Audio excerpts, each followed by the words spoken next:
Hello et bienvenue dans ce nouvel épisode de Chit Chat, le podcast dans lequel je suranalyse tes téléréalités préférées. On vient de clôturer la saison 4 de Chit Chat, donc Chit Chat Academy. On a réagi ensemble à toute la saison 2025 de la Starac qui, comme chacun sait, a duré 74 ans. Donc voilà, on a fini par se sortir de cette relation d'emprise avec le château de Damaré-Lélis. Et donc, on est en intersaison puisque, comme vous le savez, dans quelques semaines, on débarre la saison 5 de Chit Chat qui sera Chit Chat Planta et on se parlera chaque semaine de koh.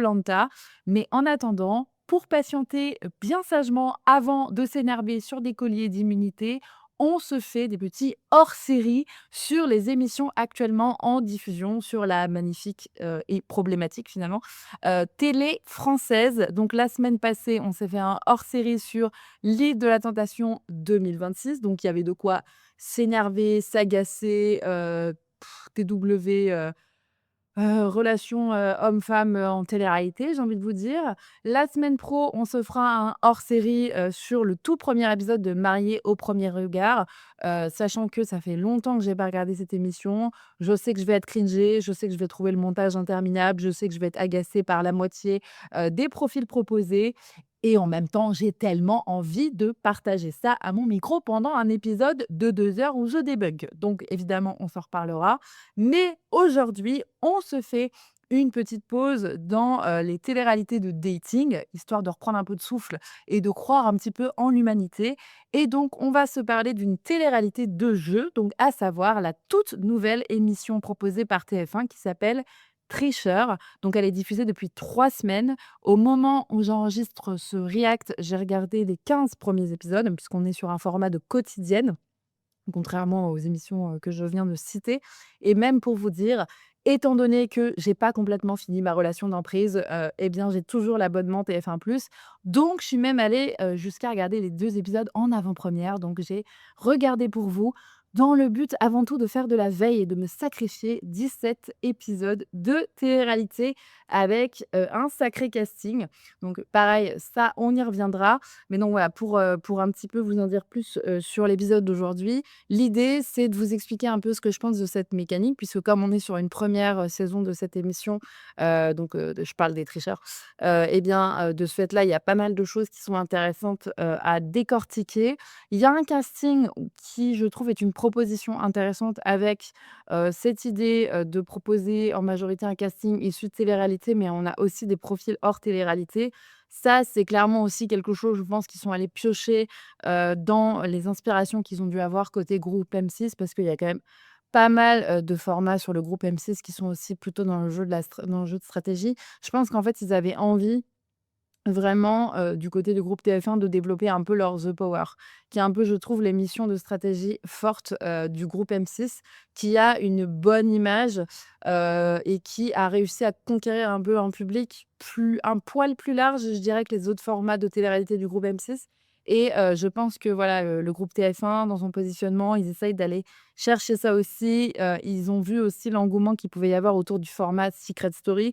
Alors Secret, c'est un format qui est très abouti, qui bénéficie, d'une grosse nostalgie, donc il y a un public qui est hyper installé.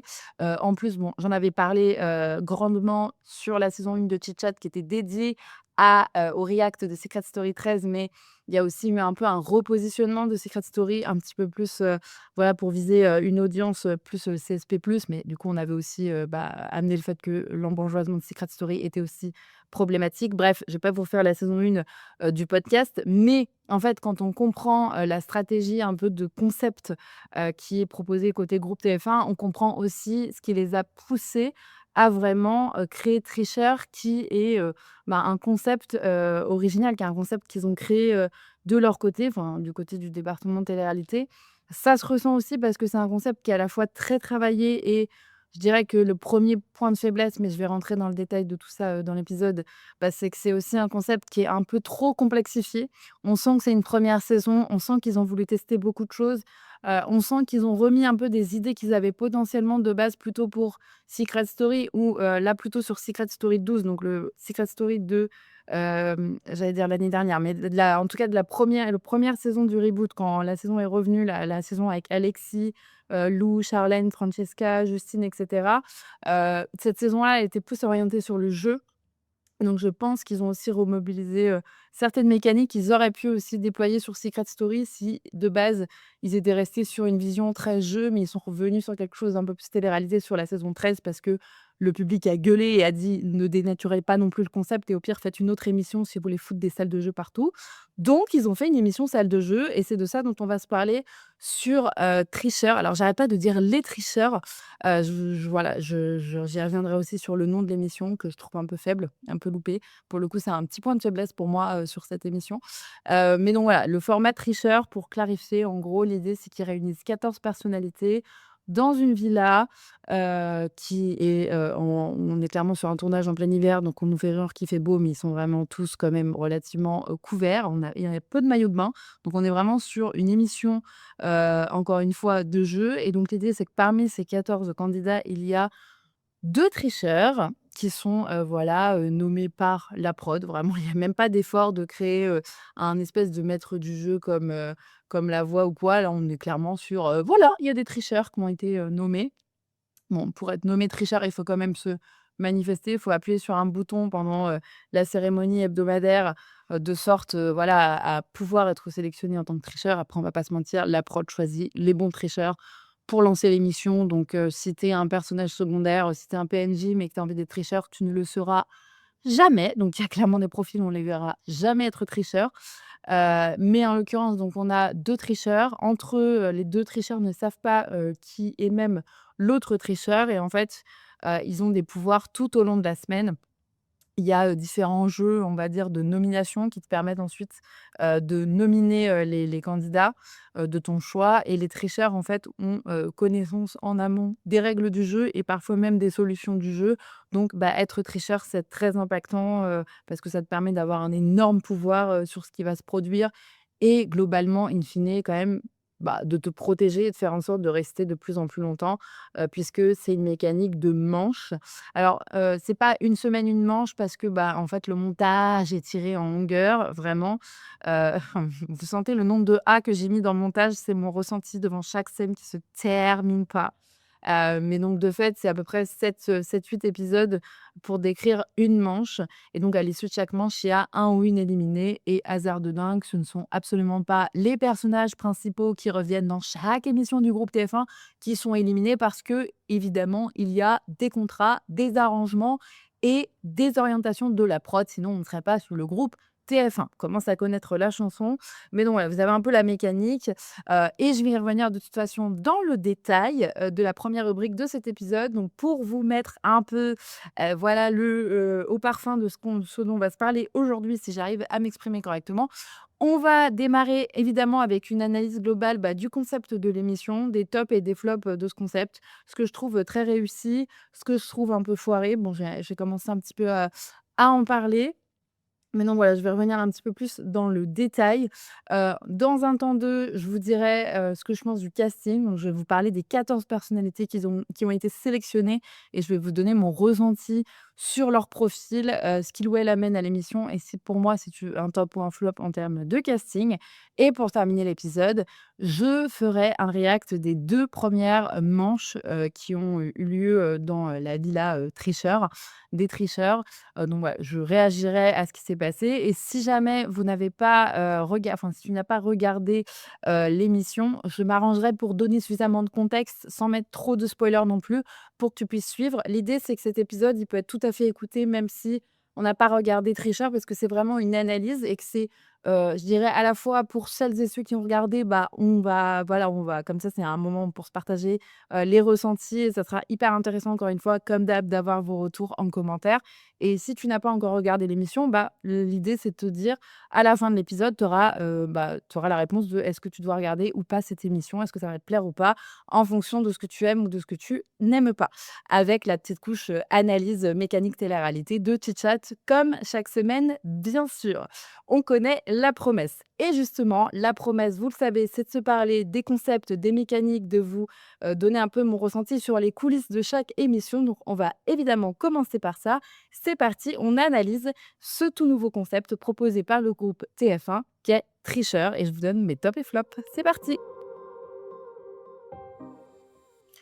Alors déjà, je me suis dit que ça pourrait être intéressant de démarrer par mes a priori. En fait, je trouve que ça peut être cool aussi de vous partager ça, quand j'analyse pour la première fois une émission dans le podcast. Je pense que je ferai la même chose pour, Mariés au premier regard, la semaine pro.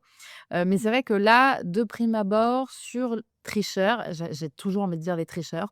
Bah, déjà, je trouve que le nom n'est pas très vendeur. Je trouve que le nom ne rend pas du tout hommage à l'effort qui a été créé autour de l'univers de cette émission.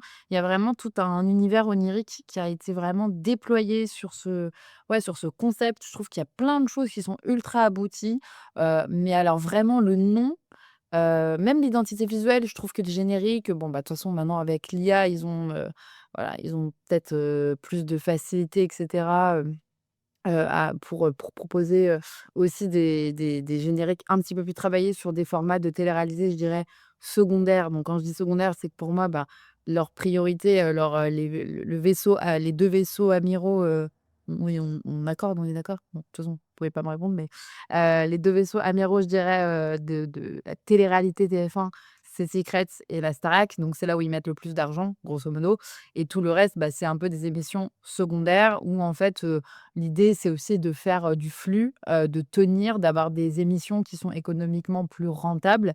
Parce que c'est des émissions où globalement, ça coûte, moins cher, enfin, comment dire ça? Oui, le ra ils gagnent plus d'argent, quoi. C'est-à-dire que l'émission coûte, proportionnellement beaucoup moins cher et ils ont quand même de la rentabilité publicitaire, économique qui est intéressante. Certes, ça fait pas le revenu, d'une Starac ou d'un Secret en termes de combien ils peuvent vendre en gros les pubs, sur, par exemple une émission comme Tricheur, mais en même temps ça leur coûte tellement moins cher qu'en fait proportionnellement c'est beaucoup plus rentable.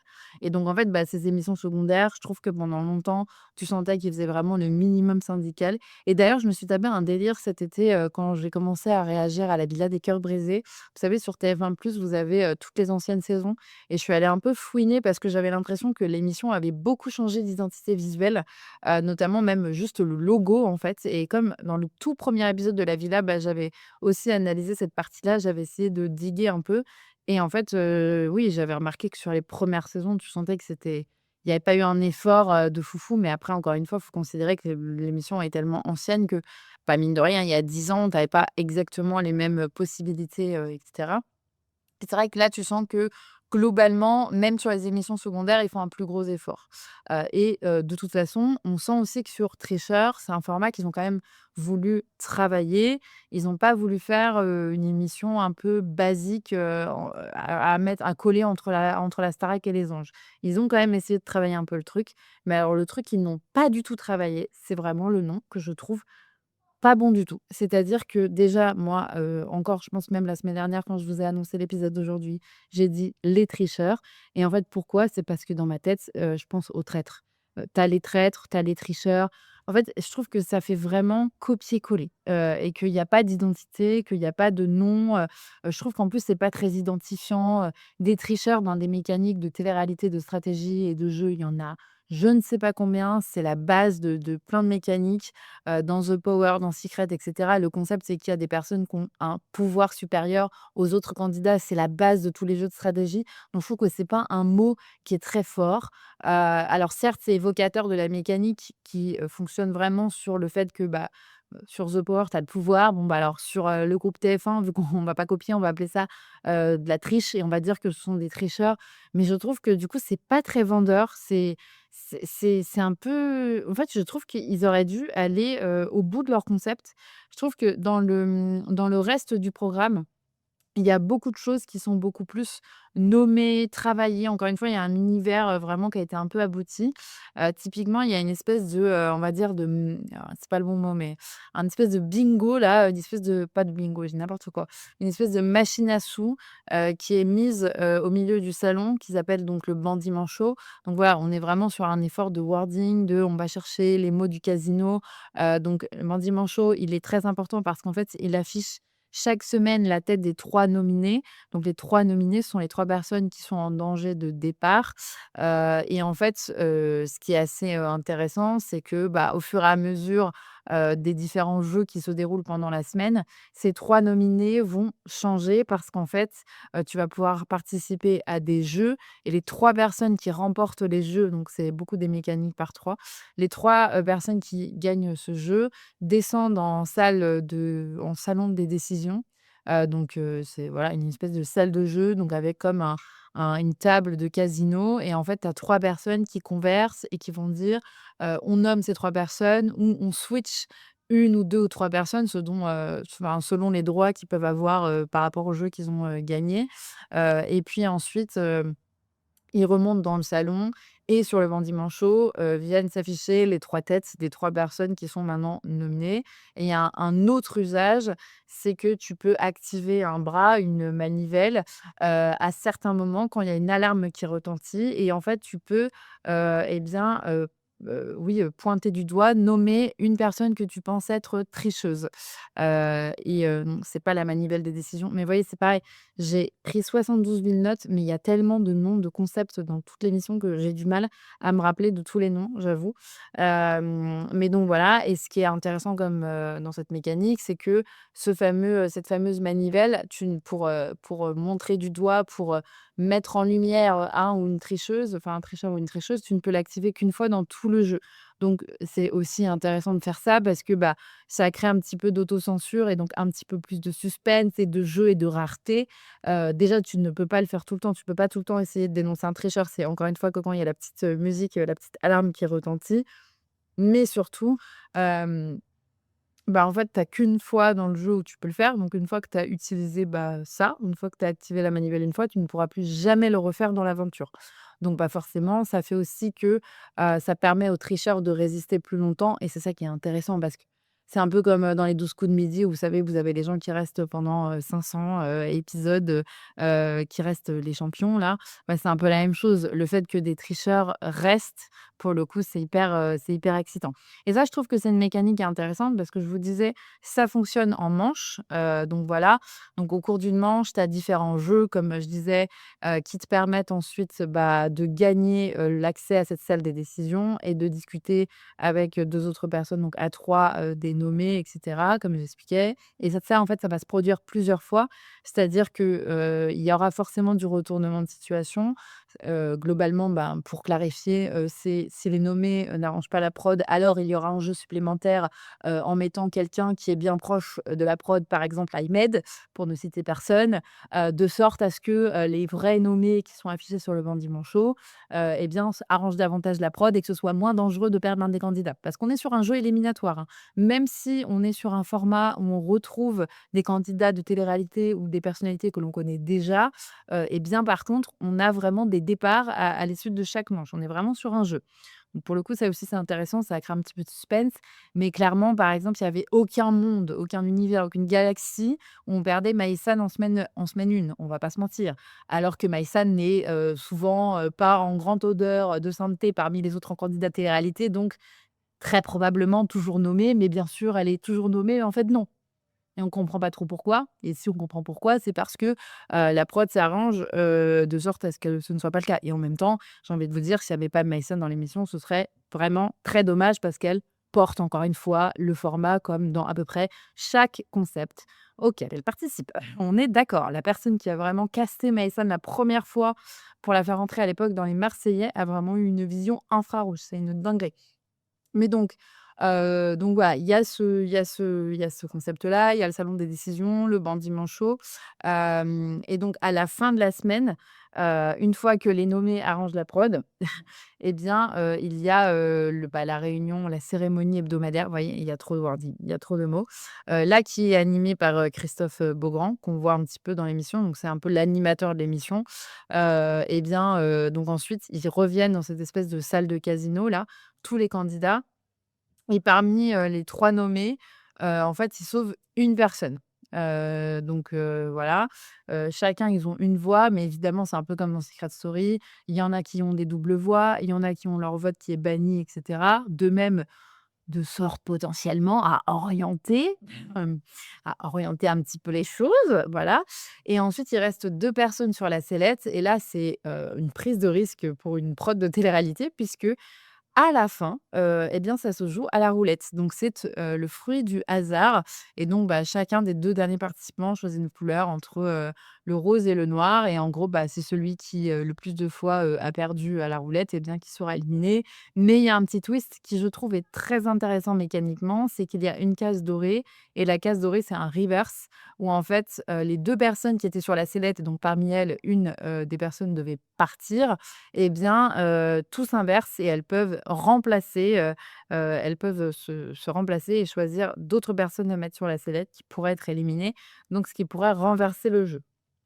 Très intéressant aussi, très risqué pour la prod pour le coup, donc je ne sais pas, encore, quel tour de passe-passe ils vont trouver, pour quand même sécuriser les gros candidats, et notamment ceux qui sont particulièrement collaboratifs avec eux pour porter le programme et orienter, le montage et les interactions dans ce qui va les intéresser en tant que prod de télé-réalité. Pour l'instant, la case dorée n'a pas encore été, n'a pas été, oui, n'a pas été mobilisée, non, la papale n'est pas arrivée dessus. Bah, je sais pas comment tourner cette phrase. Donc du coup, on ne sait pas encore comment ça se dégoupille, comment ça se goupille plutôt et donc bon, j'ai pas forcément d'analyse là-dessus, j'espérais, justement que ça arrive sur les 2 premières semaines pour pouvoir enfin, sur les 2 premières manches, donc les 3 premières semaines pour pouvoir vous donner mon grain de sel, mais ça n'a pas eu lieu. Donc on verra, un peu plus tard. Mais donc on a déjà eu à ce stade 2 éliminés. Donc à savoir, la première semaine, spoiler attention, passé de 15 secondes, mais la première éliminée, c'était Sarah de Love is Blind. Je reviendrai après un peu sur mon analyse du casting et ce que j'ai pensé de son retour en télé-réalité. Déjà, on s'attendait à ce qu'elle ramène sa fraise.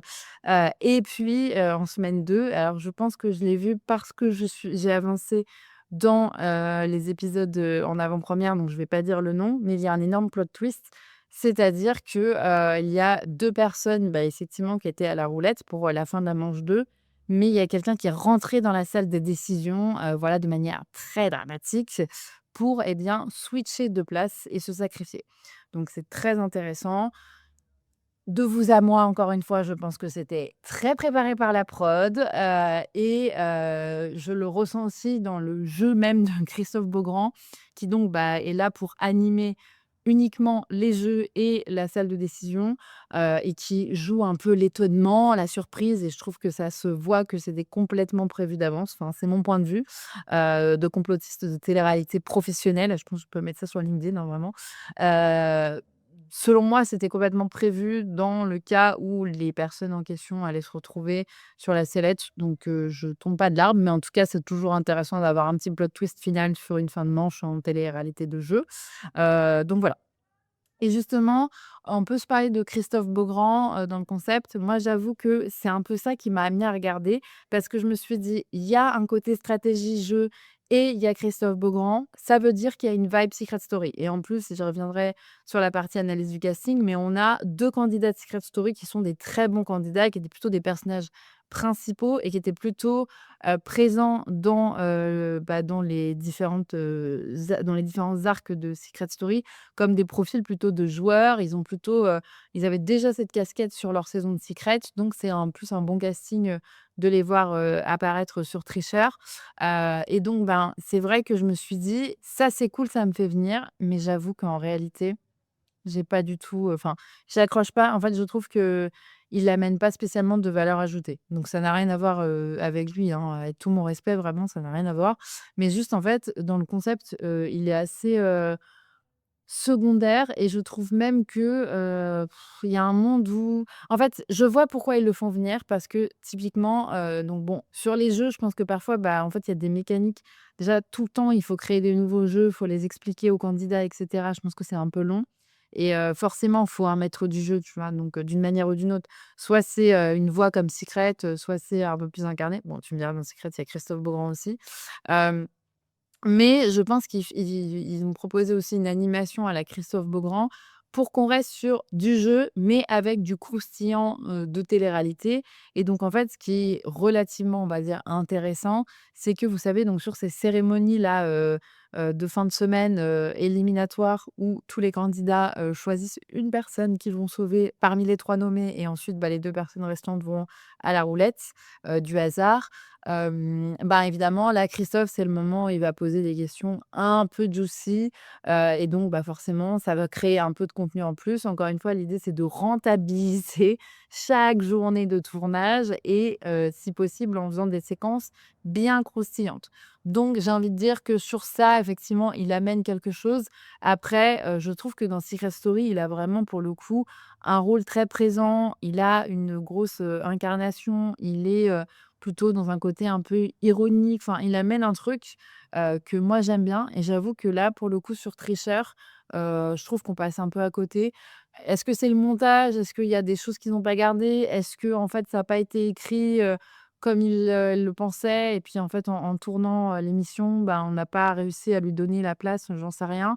Mais c'est vrai qu'à part pour poser des questions un peu, je dirais touchy, mais qui pourraient être posées, par un maître du jeu, un peu un personnage en fait moins, un peu comme dans Fort Boyard. En fait, ils auraient pu plutôt, pour aller au bout du concept, parce que je trouve que limite l'arrivée de Christophe, ça nous sort, Christophe comme si c'était mon voisin vraiment, de Christophe Beaugrand, ça nous sort presque du côté un peu histoire. Parce que franchement, c'est pas une télé-réalité au sens où c'est pas réel, tu vois?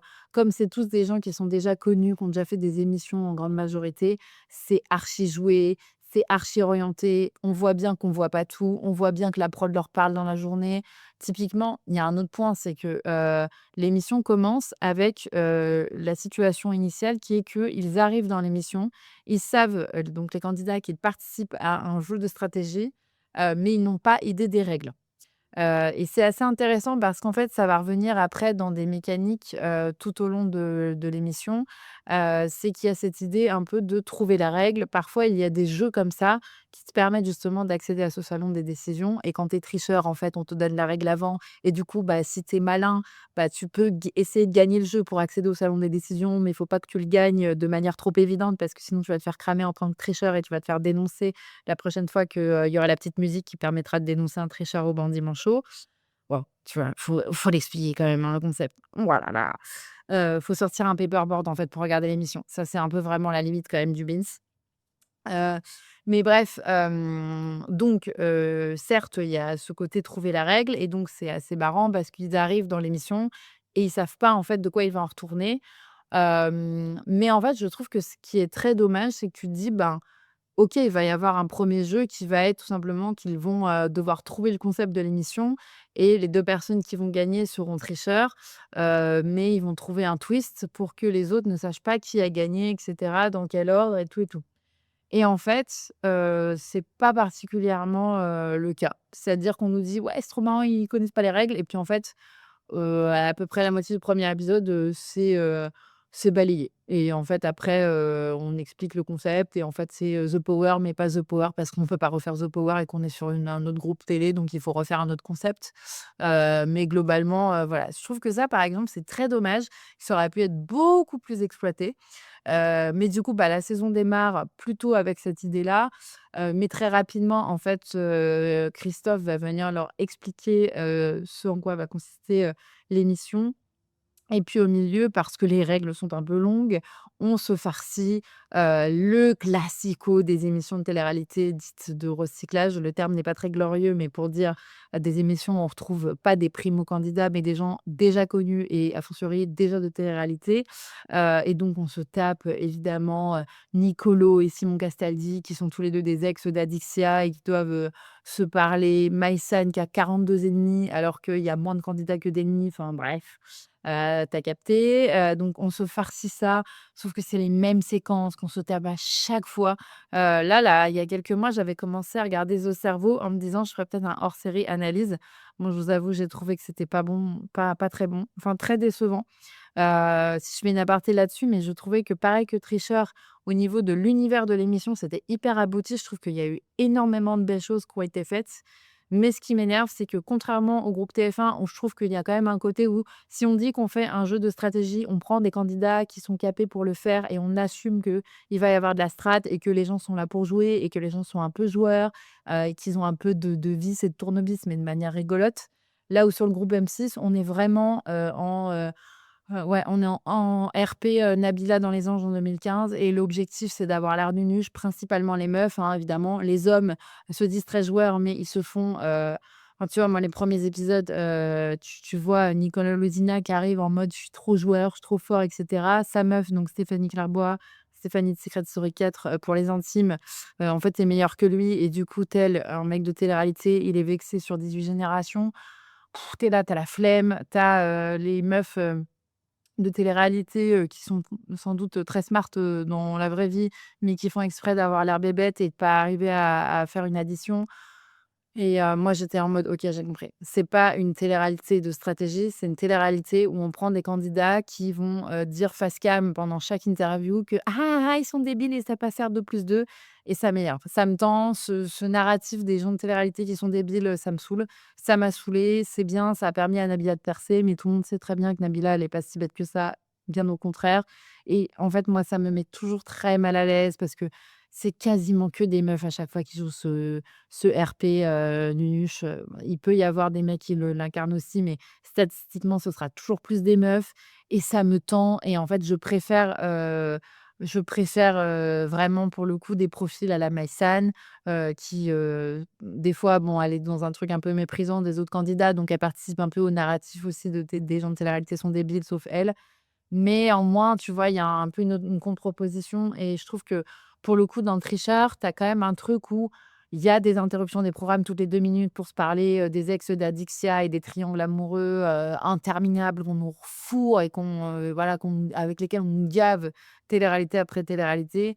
Néanmoins, virgule, la majorité du programme est quand même concentrée sur le jeu, et le jeu soutient quand même l'émission et le fait que le jeu soit un peu, placé sur la manipulation et le mensonge, bah, ça amène des trucs humains, bah, désolée mais intéressants, hein. Je rappelle qu'on est ici pour faire de la sociologie, hein. C'est avant tout une analyse, comportementale qu'on est en train de faire ici. Donc voilà, donc là, c'est cool.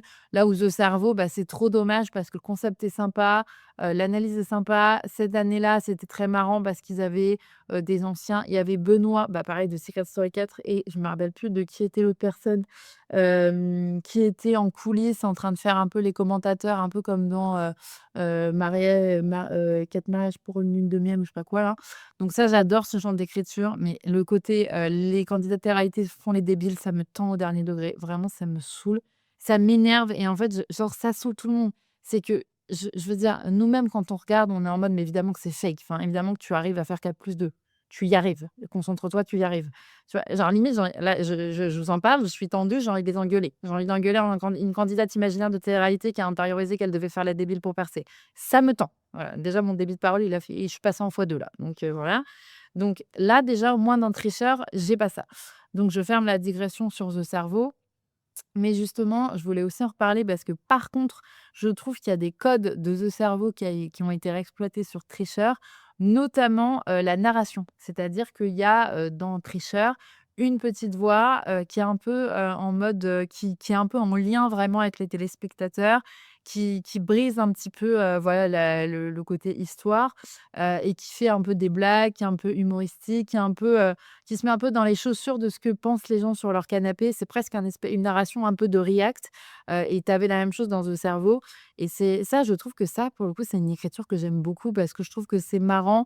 Je trouve que ça casse un peu le truc, ça amène de l'humour, tu vois? Quand tu as une conversation, bah, En fait, quand tu as une conversation entre 2 candidats, par exemple sur, plutôt un truc d'intérêt amoureux, bah, en fait, ce qui est marrant, c'est que la voix, la narratrice, elle dit un peu, ce que toi tu penses en regardant et ce qui est intéressant aussi pour eux, c'est que comme les règles sont archi compliquées et qu'il y a des règles dans des règles et des contre-règles et des machins et des bins et que la réalité, c'est que la plupart des gens, ils tombent sur le tricheur. C'est encore une fois, c'est censé être une télé-réalité, lave-vaisselle, comme on dit à chaque fois ici, donc une télé-réalité que tu regardes, avec, une oreille, dans les bols, et les enfants qui, mettent de la purée de carottes partout et une autre oreille disponible pour la télé.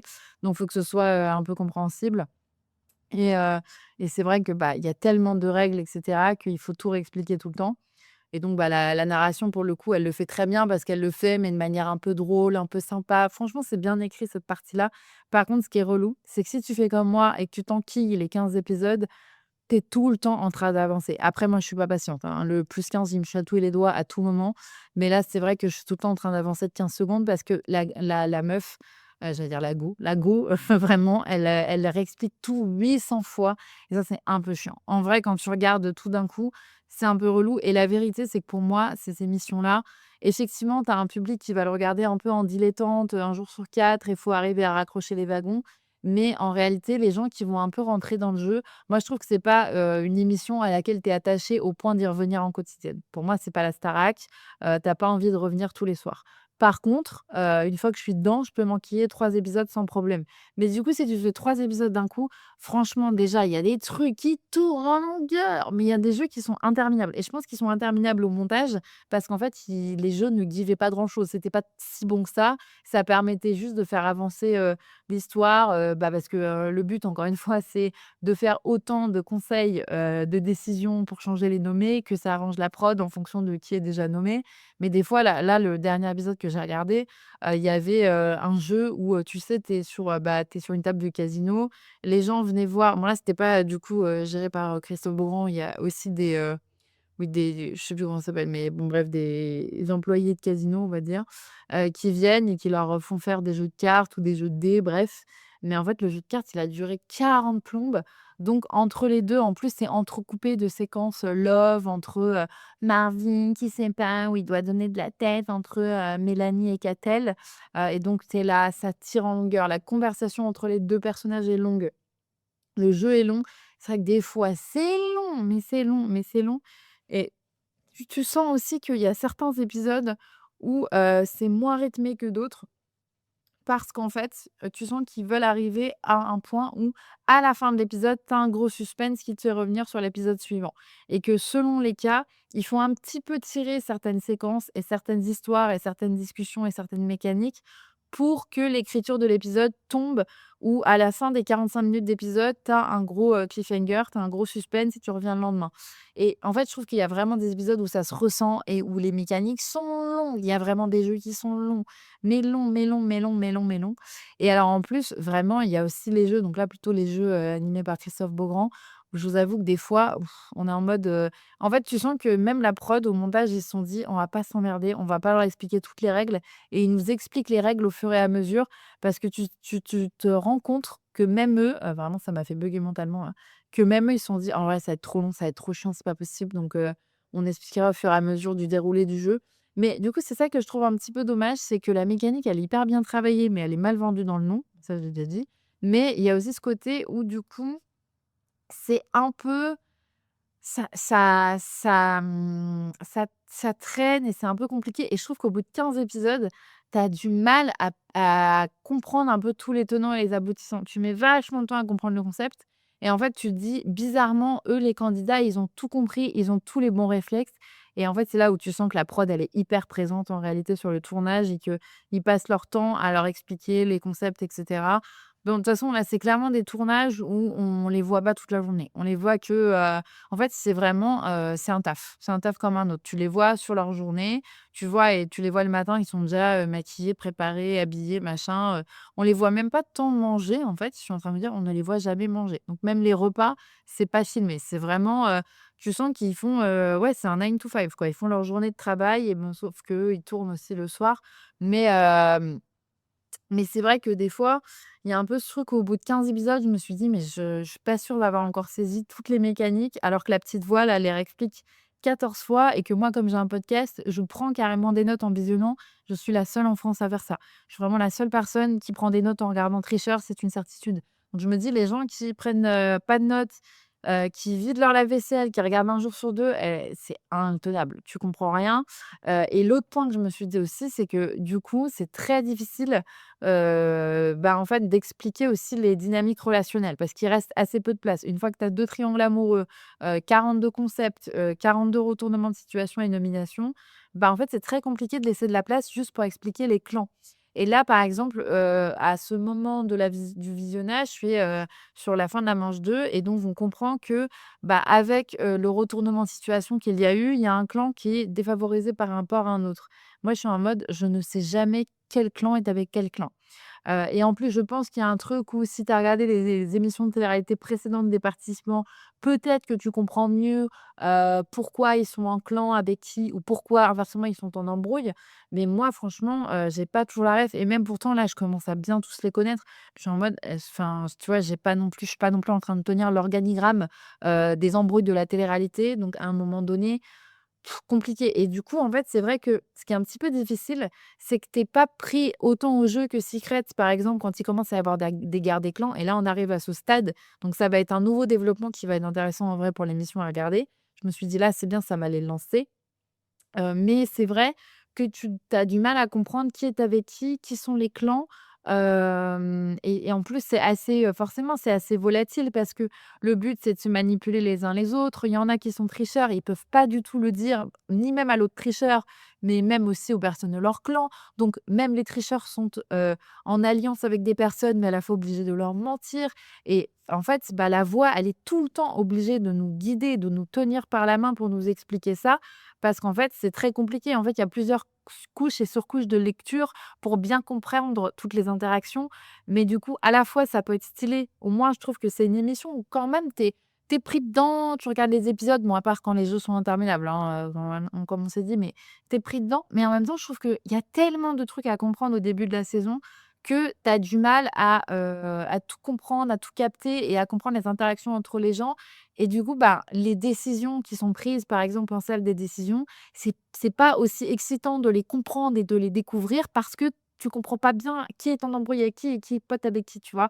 Et du coup, comment ça va impacter les discussions? Et d'ailleurs, tu remarques qu'au montage, on montre pas tant que ça les discussions qui ont lieu en salle des décisions, à part quand il y a des grosses masterclass de manipulation, par exemple, Ahmed, qui retourne le cerveau des autres personnes et cetera, où là, c'est intéressant et c'est facile à comprendre, en fait, à regarder, enfin, en termes de visionnage, donc ils le laissent. Mais c'est vrai que tu sens que même eux, en fait, ils ont décidé en post-prod de pas laisser tant que ça les discussions en salle de décision parce que de toute façon, on comprend pas trop parce que là, ils sont encore nombreux. Là, vu que la 2e manche est terminée, il y a 2 éliminés, ils sont 14 au départ, mais donc ils sont encore 12 et j'avoue que c'est très compliqué et je crois que je comprends ce que les personnes qui regardaient Secret Story cette année reprochaient parfois sur le côté où si tu loupes une quotidienne, tu ne comprends rien et là, c'est clair que, les traîtres, waouh, voyez, quand je dis que le nom, il n'est pas assez identifiant. Tricheur, tu loupes un épisode, tu comprends rien. Pour le coup, ils font ils expliquent, ce qui s'est passé précédemment, c'est 7 minutes 30. 7 minutes 30, les amis. Quand je vous dis que c'est un programme qui est rentable, 7 minutes 30. Entre l'explication du concept générique et ce qui s'est passé précédemment, 7 minutes 30. Mais en même temps, en vrai de vrai, si tu veux reprendre un épisode, faut pas le zapper, ce qui s'est passé précédemment, parce que sinon tu captes un beignet, quoi. Vraiment, tu comprends rien. Donc c'est vrai que là, j'avoue que c'est un peu relou parce que je suis un peu en mode, ça reste une télé-réalité un peu secondaire qui est pas encore installée dans mon esprit, à laquelle j'ai pas un grand attachement. C'est pas Secret Story et des fois, j'ai du mal à suivre. J'ai du mal à suivre et je pense qu'ils auraient dû simplifier un petit peu les mécaniques pour laisser un petit peu plus de place à tout ce qui est clan, manipulation, discussion qui va changer un petit peu le cours des choses. Parce qu'en plus, leur casting, c'est un casting de télé-réalité et honnêtement, ce sont plutôt des bons profils, ce sont plutôt des personnages principaux en grande majorité qui ont déjà fait des jeux un peu comme ça et donc en fait, ils pouvaient aussi faire un petit peu plus confiance à leur casting et avoir besoin d'un poil moins de mécanique et ça aurait pu très bien tenir debout et ça aurait été un poil plus facile à regarder. Je pense qu'ils ont trop voulu mettre tout sur le casting, sur le concept, pardon, et qu'ils se sont pas assez dit: «En vrai, il y a 14 personnes qui vont bien aussi porter le truc, ça peut être intéressant de les laisser être un peu, les personnages, principaux de l'émission». Justement, en parlant de ça, on va attaquer notre deuxième sujet de cette analyse des tricheurs et on va se parler du casting. Je vous fais un peu mon retour, mes tops, mes flops sur les 14 personnalités qui sont les personnages principaux de cette première saison des tricheurs. C'est parti. Alors, on peut directement démarrer avec, les profils qui nous viennent de Secret Story à l'origine. Clairement, je vais pas vous mentir, c'est ce qui me pousse à regarder une nouvelle émission du groupe TF1, c'est quand je vois des personnes qui viennent de Secret. Donc j'avoue que c'est sur ça que ça marche très bien pour eux d'aller, remobiliser des profils qu'on a vus dans, leurs autres émissions. Clairement, le fait de voir, Ahmed et Justine de Secret qui étaient des profils plutôt clés et notamment sur la partie un peu jeu, un peu fourberie et cetera, bah, tu sais que c'est plutôt prometteur, et donc en l'occurrence, si je démarre sur Ahmed, honnêtement pour moi, je trouve que c'est un excellent casting. Il est parmi les personnages forts, de la saison. Spoiler, je vais révéler un truc, attention, mais il est pour l'instant sur la manche 2 et même, là, même après, il est tricheur, il est parmi les 2 tricheurs. Sur la manche 1, en fait, au tout début, donc il y a, Nicolo qui est tricheur depuis le début, et il y a d'abord eu, Jans, mais Jans, en fait, s'est fait prendre la main dans le sac, quoi. Il s'est fait attraper, donc on sait que c'est lui et j'étais à peu près sûre que du coup, à la prochaine cérémonie où en fait, donc ils sont dans la salle de jeu, ils sont tous assis et en fait, ils doivent appuyer sur un bouton caché sous la table pour dire qu'ils veulent être tricheurs, donc ceux qui veulent devenir tricheurs. Après, si tu as envie de faire carrière en télé-réalité, le but, c'est d'avoir du temps d'écran, donc c'est d'être un personnage principal de la manche, donc d'être tricheur. Bah, je me suis dit: «C'est sûr que là, Ahmed, ils vont le mettre en tricheur comme Nicolo, c'était à peu près obvious». D'ailleurs, par rapport à ça, je fais une aparté, mais ça m'agace un peu que pour l'instant, il y a eu que des mecs tricheurs. C'est vraiment en mode télé-réalité codide, encore une fois, genre, on met des hommes tricheurs et pourtant, Nicolo et Ahmed, ils font très bien le taf. Yann, pour moi, c'était un petit peu plus faible, mais mettez aussi des profils, féminins, quoi. Je trouve que c'est un petit peu abusé sur ça. Bon, de toute façon, je vais pas vous mentir, ils peuvent appuyer sur leur bouton comme ils veulent. Encore une fois, c'était décidé, écrit à l'avance, on va se le dire. On n'est pas là pour faire, du transparent, on est là pour faire de la prod, de télé-réalité.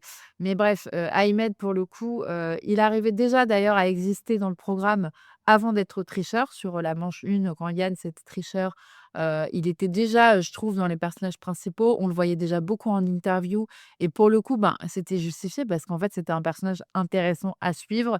Il était déjà, très malin, mais en réalité, là, depuis qu'il est tricheur, c'est incroyable parce qu'en fait, il est très fort pour, retourner les cerveaux.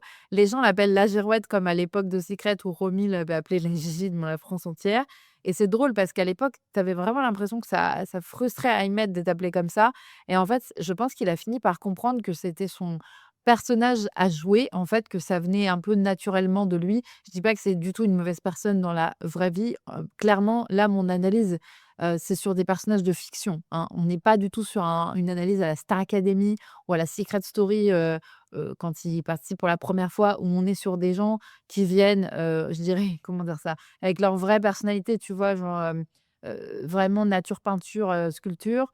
Là, pour moi, quand on se parle d'un casting sur ce type d'émission, on ne parle pas d'une personne réellement, on parle de son masque, de télé-réalité, de son personnage de télé-réalité. C'est leur habit de travail, tu vois? C'est vraiment leur tenue, leur bleu de travail, c'est leur profil de personnalité, sur la télé-réalité et donc bah, ils prennent un pan de leur personnalité qui marche bien en télé-réalité et ils l'exagèrent et pour, Ahmed, typiquement, c'est le fait de jouer, le côté un peu girouette et cetera, un peu manipulateur, un peu triche et même on le voit dans la bande annonce, en fait, de l'émission en disant: «Mais moi la tricherie j'adore», donc ça y est, je pense qu'il a embrassé le truc. Je pense même qu'il y a un monde où les équipes de TF1, ils lui ont dit: «Bah, écoute, en vrai, c'est ta force, joue avec ça et participe à toutes nos émissions de jeu» et d'ailleurs, Ahmed fait toutes les émissions du groupe TF1 depuis Secret, à part La Villa parce que ça a été tourné avant qu'il fasse Secret Story, sinon il y a même un monde, je sais pas, où on l'aurait vu, peut-être. Après, je trouve que sa force, c'est plutôt d'être dans le côté, un peu fourbe, donc encore une fois, plutôt, émission de jeu, mais donc il a fait, j'ai toujours pas le nom de ce truc depuis la semaine dernière, mais l'île des survivants de je sais pas quoi là, le spin-off de La Villa. Aussi, il y a trop de noms. Encore une fois, on se noie. Vous savez, donc il y avait à la po ah! La bataille! Attendez, ça y est, c'est ça. C'est que donc il y a la Villa des cœurs brisés, en mode de coaching, coaching entre gros guillemets, mettez des guillemets, des parenthèses et des hashtags, si vous voulez. Mais donc coaching, d'amour des gens de télé-réalité parce que bien sûr, comme chacun sait, le but, c'est de les sauver. Non, pas du tout, c'est qu'ils restent bien traumatisés pour être bien toxiques pour faire des séquences. Bref et donc il y a un spin-off après qui s'appelait La bataille des couples où les couples, issus de la villa venaient ensuite s'affronter sur une mécanique de jeu. Mais donc là, ils ont repris et c'est plutôt la bataille je crois que c'est la bataille de l'île maudite, mais en fait, pour moi, on dirait le nom d'une saison de koh. Donc vraiment, je me noie, je me perds et donc il était en duo avec Romy. Là, ensuite, il fait donc, Tricheur. On l'a vu, il va être, Ahmed au casting des Anges. Clairement, c'est un profil, vraiment, c'est, le bon élève. Il est au premier rang du groupe TF1 et je pense très sincèrement que quand ils l'ont casté pour Secrets, les équipes de casting et ouais, l'équipe notamment, ils appellent ça la télévision du réel, je crois, pour pas dire télé-réalité, de TF1. Ils savent aussi, voilà, ils savaient qu'ils prenaient un profil de recyclage, mais en plus un profil plutôt fort. Enfin moi, en tout cas, je trouve qu'il se débrouille, très bien. Je le redécouvre, je trouve qu'il est très fort dans ce qu'il propose. Enfin, franchement, trop contente pour lui parce que je pense que la diffusion et la sortie de Secret, c'était un peu compliqué. Donc bah, très contente parce qu'il a bien géré son après Secret. Puis pour le coup, il y a une bonne strat et je pense qu'il est même accompagné par TF1 honnêtement, parce qu'il croit aussi, en lui, à mon avis.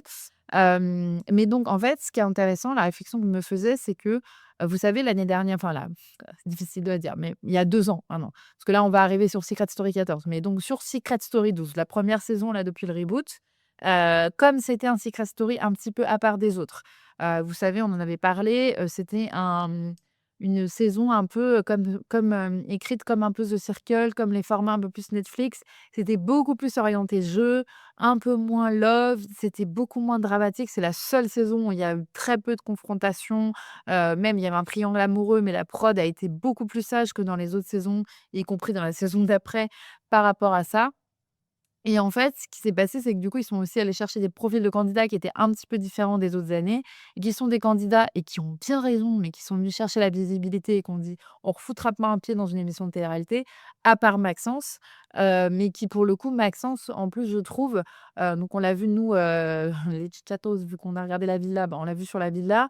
Il avait fait The Power aussi, mais c'est vrai que tu sens que c'est pas en plus, un Ahmed. Tu sens qu'il fait ça parce qu'il se dit: «Bah, c'est Maxence quoi, il a l'air chill, il est en mode: "C'est une nouvelle expérience de vie, vas-y je teste, voilà, je fais du surf, je fais de la télé-réalité, same shit". Mais c'est pas Ahmed où Ahmed, tu as l'impression que vraiment il a fait un master en télé-réalité. Déjà, il a bouffé toutes les saisons de Secret Story dans son sang, vraiment, il a toutes les saisons en intraveineuse. Donc bah, en fait, il a les codes, mais plus, plus. C'est-à-dire qu'il a intériorisé les bonnes pratiques, des candidats de télé-réalité pour le devenir lui-même et en fait, le gros souci, c'est que c'est un problème et c'est dur de le dire comme ça, mais c'est même un sujet, je pense, économique pour, un groupe comme TF1 de produire Secret Story, et de pas avoir de candidats derrière qui vont revenir sur leurs autres émissions parce que, encore une fois, l'idée, c'est de mutualiser les audiences et de recycler, c'est voilà, les audiences de Secret Story sur des émissions secondaires qui leur coûtent moins cher, comme Les Tricheurs, voilà, comme je vous disais tout à l'heure. Et en fait, je pense vraiment que sur le casting de Secret Story 13, ils se sont dit: «Sur ça, il faut qu'on se bouge un peu le cocotier et il faut qu'on aille chercher des profils aussi qui vont faire d'autres émissions». Et clairement, quand ils ont vu Ahmed, je pense que c'était sûr, voilà, ils se sont dit: «Ça va très bien fonctionner».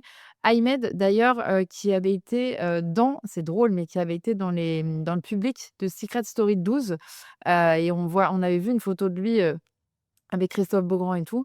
Donc je pense qu'il y a un monde où c'est plutôt lui qui s'est présenté au casting, mais clairement la prod l'a vu et je pense qu'ils se sont dit, que ça allait bien fonctionner. Mais c'est vrai que typiquement, je trouve que sur Secret Story, il a été un peu incompris et même moi, des fois, je comprenais pas toujours ce qu'il proposait et je trouvais qu'il était un petit peu fake et encore une fois, pas de jugement sur sa personne, parce que je suis certaine que c'est une bonne personne, mais plutôt sur enfin, j'en sais rien, mais je pense que oui, tu vois? Mais plutôt sur son profil télé-réalité, je trouvais que ça collait pas trop et que, tu vois, tu sentais que c'était pas dans la DA et que les gens, ils ont adoré des profils à la Romy, à la Mayer, où en fait, Romy, Mayer, ils étaient, sur un autre spectre de personnalité, tu vois?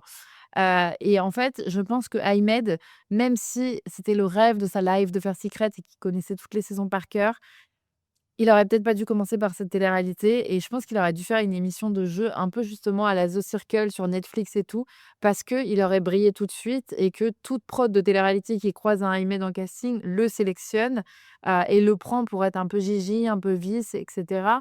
Mais du coup, c'est vrai que là, il ressort beaucoup plus parce qu'en fait, il a toujours été fait pour faire plutôt une émission comme Les Tricheurs que Secret Story et comme là, on s'en fout un petit peu que ce soit quelqu'un qui soit un peu fake et limite, c'est un c'est vraiment un plus pour son CV de télé-réalité d'être un peu comme ça, d'être un peu Gigi.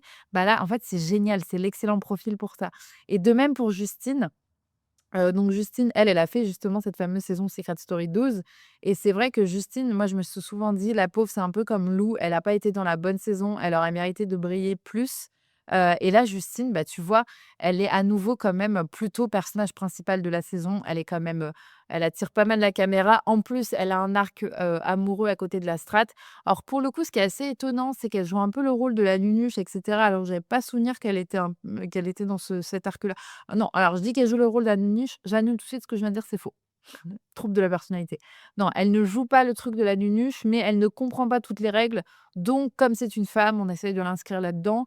Mais en même temps, elle est très lucide sur plein de trucs. Elle détecte bien les tricheurs et elle est très smart sur les mecs et elle les tient et elle affronte bien un peu son triangle amoureux des enfers là. Mais c'est vrai que pareil, Justine, j'étais trop contente de la retrouver et je trouve que pour le coup, c'était un bon casting aussi. Elle porte bien, le programme, j'aime bien son profil. Ensuite, on a, bah, Maïsan et justement je les ai mis, coup sur coup parce que là donc sur la manche 3, bon c'est pas un gros spoiler parce qu'ils l'ont même mis sur Instagram, TFX, mais donc ça va être une semaine intéressante là, la manche 3 parce que ça va être la semaine des binômes. Bon, ils font les mêmes mécaniques sur Secret, sur la Starac, vraiment ils exploitent les thématiques de semaine là comme on s'en est bouffé, en sur la Starac. À tout moment, ils leur font faire un défi des profs là, donc tricheurs, bon bref. Mais du coup, Justine et Maïsan vont être en duo et ça va être assez marrant. Mais justement, le truc qui m'a un peu agacée, c'est que Maïsan était en mode: «Bon, je vais te faire du partage de neurones, Justine, pour que tu comprennes les règles». Parce que bon, bah, Maïsan, elle est dans son arc de, j'ai, 8 000 de QI là et du coup, je sais tout sur tout. Je suis en mode: «Bah, Justine, elle est pas Toto non plus, hein, donc détends-toi, arrête, enfin, c'est bien que tu sois smart, mais les autres le sont aussi, enfin, tout va bien». Et donc mais bref, ceci étant dit, j'adore Maïsan. Pareil, je trouve qu'elle porte énormément le programme, et notamment Maïsan, sa force et pour la prod, encore une fois, c'est un cadeau de la vie, mais elle est drôle en interview. Elle a le sens des mots. Elle a le sens des mots, elle est smart et cetera et je pense qu'il y a un autre truc aussi qui sauve un petit peu la prod, c'est que, il y a beaucoup de, jeux de type jeu de mots, de type double lecture. Par exemple, il y avait, un jeu là, la trouver la règle, c'était, je sais plus, c'était, il y avait vous savez, quand on écrit par exemple le mot cœur, le O et le E sont fusionnés, donc c'est le dans l'eau. Mais du coup, c'était un jeu où il fallait comprendre que c'était un double sens, avec, un œuf, dans de l'eau. Et donc bah, ça, c'est des mécaniques, un peu il y a un peu que Maïsan qui comprend. Et même il y avait un jeu où en gros, il fallait répondre à des énigmes et si tu perdais, tu devais gratter, un tableau et potentiellement tu te faisais éliminer du jeu jusqu'à ce qu'il reste que 3 personnes pour aller en salon des décisions là. Mais en fait, Maïssen, elle avait à peu près réponse à tout. Donc à la fois, c'est trop bien et ça aide un petit peu, je pense, parce qu'il y a un peu ce truc de, c'est les énigmes sont pas si faciles et cetera et il y a des profils de candidats qui sont tellement habitués à jouer un peu les bébêtes qu'ils vont intérioriser qu'ils étaient bébêtes alors qu'ils sont pas du tout bébêtes, qu'ils sont très smart. Mais enfin, en tout cas, ils sont smart pour certains. Mais du coup, c'est vrai que c'est cool à la fois pour la prod, mais des fois, je pense qu'ils doivent limite se dire: «Bah, c'est un peu relou parce que Maïsan comprend tout» et à tel point que personne ne suspecte Maïsan d'être tricheuse alors qu'elle a réponse à tout sur tous les jeux. Même moi, par moments, je me suis dit: «Attends, j'ai loupé une séquence, elle est tricheuse» et en fait non, elle est juste intelligente. Hem Et en fait, c'est drôle parce qu'en fait, bah, elle est vraiment pas tricheuse et les gens la suspectent pas tant parce qu'ils disent: «Non, non, mais c'est juste qu'elle est intelligente, quoi». Et c'est vrai que moi, j'avais vu, bah, Maïsen se présenter comme ça sur la villa, mais sur la villa, il y a pas de jeu, donc je l'avais pas forcément vue à l'œuvre. Et moi, j'avais regardé quelques épisodes de The Power, mais de loin, et à l'époque, j'avais pas d'attachement à Maïsan, donc j'ai pas conscientisé Maïsan, j'ai pas capté qu'elle était, heu, voilà, enfin, qui elle était et qu'elle était smart et machin. Enfin, elle avait l'air smart, mais vous voyez ce que je veux dire? Et en fait, c'est vrai que là, tu te rends compte qu'elle est futée quand même. Et c'est vraiment dans ce jeu où je me dis: «Ah, c'est vrai qu'elle est fut-fut». Ensuite, bah, elle est en binôme avec sa super copine, Mel, Mélanie, donc Mélanie ORL. Moi, c'est toujours un truc, je ne comprends pas, ce pseudo, mais bon bref, il y a bah, mais pour une fois, là, la voix de l'émission, elle a fait une petite blague, auditive. Ça m'a un peu rassurée. Je me suis dit: «Il y a pas que moi qui me dit que la meuf a choisi en pseudo vraiment, une pratique médicale». Mais bon bref. Une spécialité médicale, pardon. Mais bref, et donc c'est là aussi où je me rends compte, je comprends mieux, j'ai une double lecture sur ce qui se passait dans la villa parce que je comprends qu'effectivement, Maïssa et Mel sont très copines et donc elles ont un binôme intéressant. En même temps, elles vont faire un petit peu semblant de se trahir parfois, mais en même temps, tu sais très bien qu'elles se trahissent pas parce qu'en vrai, elles sont potes et que même si elles doivent se trahir dans l'émission, elles se le disent hors caméra parce qu'ils ont énormément de temps hors caméra pour le coup. Mais donc, bah, voilà, c'est sympa de voir Mélanie. Après, heu, elle est encore dans un triangle amoureux et j'ai envie de dire vraiment: «Laisse-nous respirer». On a encore en tête les triangles, des Bermudes, des enfers, de la villa et tu es encore dans un triangle. Je me suis dit vraiment en toute bienveillance et vraiment premier degré. Quand je dis en toute bienveillance, de mon côté, c'est sincère. Heu, je pense que cette personne a besoin de comprendre quelque part, peut-être avec un accompagnement de type pas bullshit comme celui de Lucie, vraiment pourquoi elle se retrouve toujours dans les triangles amoureux. Et la vraie réflexion que je me suis faite, c'est certes, Mélanie, c'est aussi une professionnelle de la télé-réalité et elle comprend bien, qu'elle a tout intérêt à avoir le double profil qu'elle a. Elle est un peu smart, tu vois? Dans les jeux, elle est pas non plus, la dernière, elle est dans la strat, elle est dans les clans, elle est très personnage principal sur ça, donc très bien. Et en plus, contrairement par exemple à un profil à la Maïsan, c'est intéressant, Mélanie, elle a toujours un peu un arc, amoureux qui se joue, alors que là, dans cette vie-là, comme il y a quand même beaucoup de jeux, beaucoup de mécaniques, tu pas non plus 5 minutes, t'as pas non plus un temps fou pour flirter, tu vois? Mais elle, je pense qu'elle a un peu intériorisé ce truc de: «Faut que j'ai toujours une storyline de en même temps, il y a un bail avec un mec qui est déjà en couple» et cetera. Donc certes, évidemment que ce triangle amoureux, il lui tombe toujours sur le cocotier parce que, bah, c'est aussi son personnage de télé-réalité, parce qu'elle a intériorisé des mécaniques, parce qu'elle elle est un peu tout de suite quand elle démarre une nouvelle émission, bah, elle essaye, je pense, de jauger un peu le casting et d'avoir un petit peu de complicité avec un gars et de voir comment ça se goupille. Mais je pense sincèrement aussi qu'à force d'avoir intériorisé ce type de dynamique relationnelle pour exister en télé-réalité, c'est un pattern qui finit par faire partie d'elle-même et devenir un bout de sa vraie personnalité, elle, de vraie humaine et pas qu'une meuf de télé-réalité. Et je me dis: «Mais c'est chaud» parce qu'en plus on a le même âge, avec Mélanie ORL et je me dis: «En vrai ma sœur, vraiment j'ai envie pour toi que tu arrêtes de te retrouver dans des triangles amoureux et que tu souffres de» enfin, tu vois? J'ai l'impression que cette meuf, elle est un peu pick me sans le faire exprès. Du coup, pick me, c'est quand en gros, tu agis de sorte à être choisi par les garçons. C'est pick me, c'est littéralement pick, c'est pour choisir, donc c'est, en français, on dirait une choisis-moi. Et bon, c'est un terme, qu'il faut prendre, je dirais avec recul parce que c'est très patriarcal aussi, parce qu'il y a un côté très, ouais, les meufs, elles font des trucs pour se faire choisir par les garçons. Bah oui, mais parce qu'en fait, on est tous, les fruits, du patriarcat finalement. Donc oui, on a appris à se valider par, le regard masculin, le male gaze. Mais c'est vrai que Mélanie, tu sens qu'en fait, elle a envie d'être sorore, elle va dire des trucs un peu de sororité et en même temps, elle va se retrouver à encore draguer un mec qui vient de choper une meuf dans la villa et de se mettre en couple avec la meuf. Et tu as envie de dire: «Bah, ma sœur, pourquoi tu fais ça?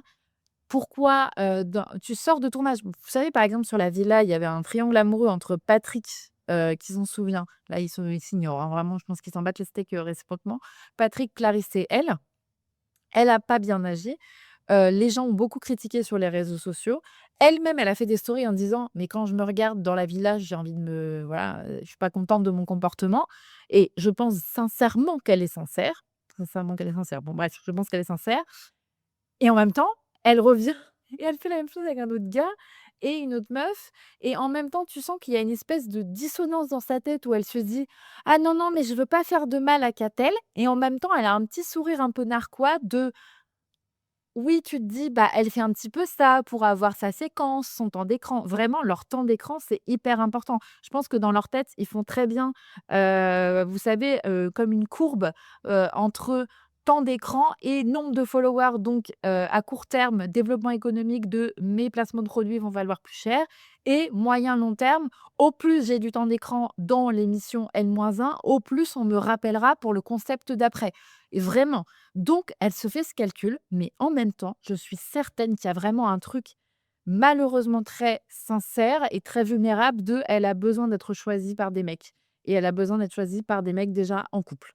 Et vraiment, si la villa des cœurs brisés était efficace, ça aurait été adressé, mais évidemment, si Lucie l'avait réparé, eh bien, elle ne se comporterait pas comme ça dans Les Tricheurs et donc il n'y aurait pas de séquence et il y aurait des épisodes littéralement en moins sur cette histoire, ce qui n'arrangerait pas les prods. Donc ce qui est la preuve aussi à quel point ce qui montre à quel point La Villa des Cœurs Brisés est un mensonge absolu quand tu les vois évoluer dans les émissions d'après et refaire les mêmes punaises de paterne et que ça arrange bien tout le monde et que même toi, en tant que téléspectateur, tu es complice de ça parce que tu regardes et tu es en mode: «Mélanie, pourquoi tu fais ça?» et en même temps: «Attends, qu'est-ce qui se passe? Elle est en train de draguer Marvin et quelle tête elle fait qu'a-t-elle?» Mais je sais, j'ai honte, mais j'ai fait un petit peu, ouais, j'ai kiffé un peu. J'ai repris un carré de chocolat et j'étais pendue à ma télé et en même temps, j'étais en mode: «Mélanie, pourquoi tu fais ça?»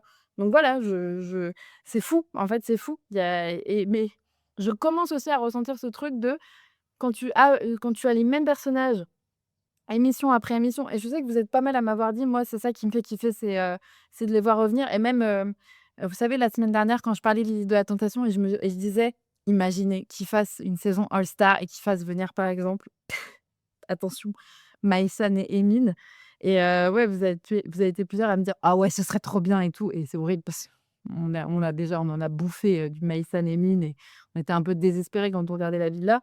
Mais en même temps, je capte aussi ce truc de c'est plus facile de se mettre dans un nouveau concept quand tu connais déjà les persos, que tu connais déjà un peu leurs patterns et que tu adores les détester, tu vois?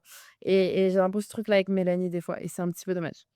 Justement, si on continue sur nos alumni, de la villa, sur nos anciens de la villa, on a Patrick.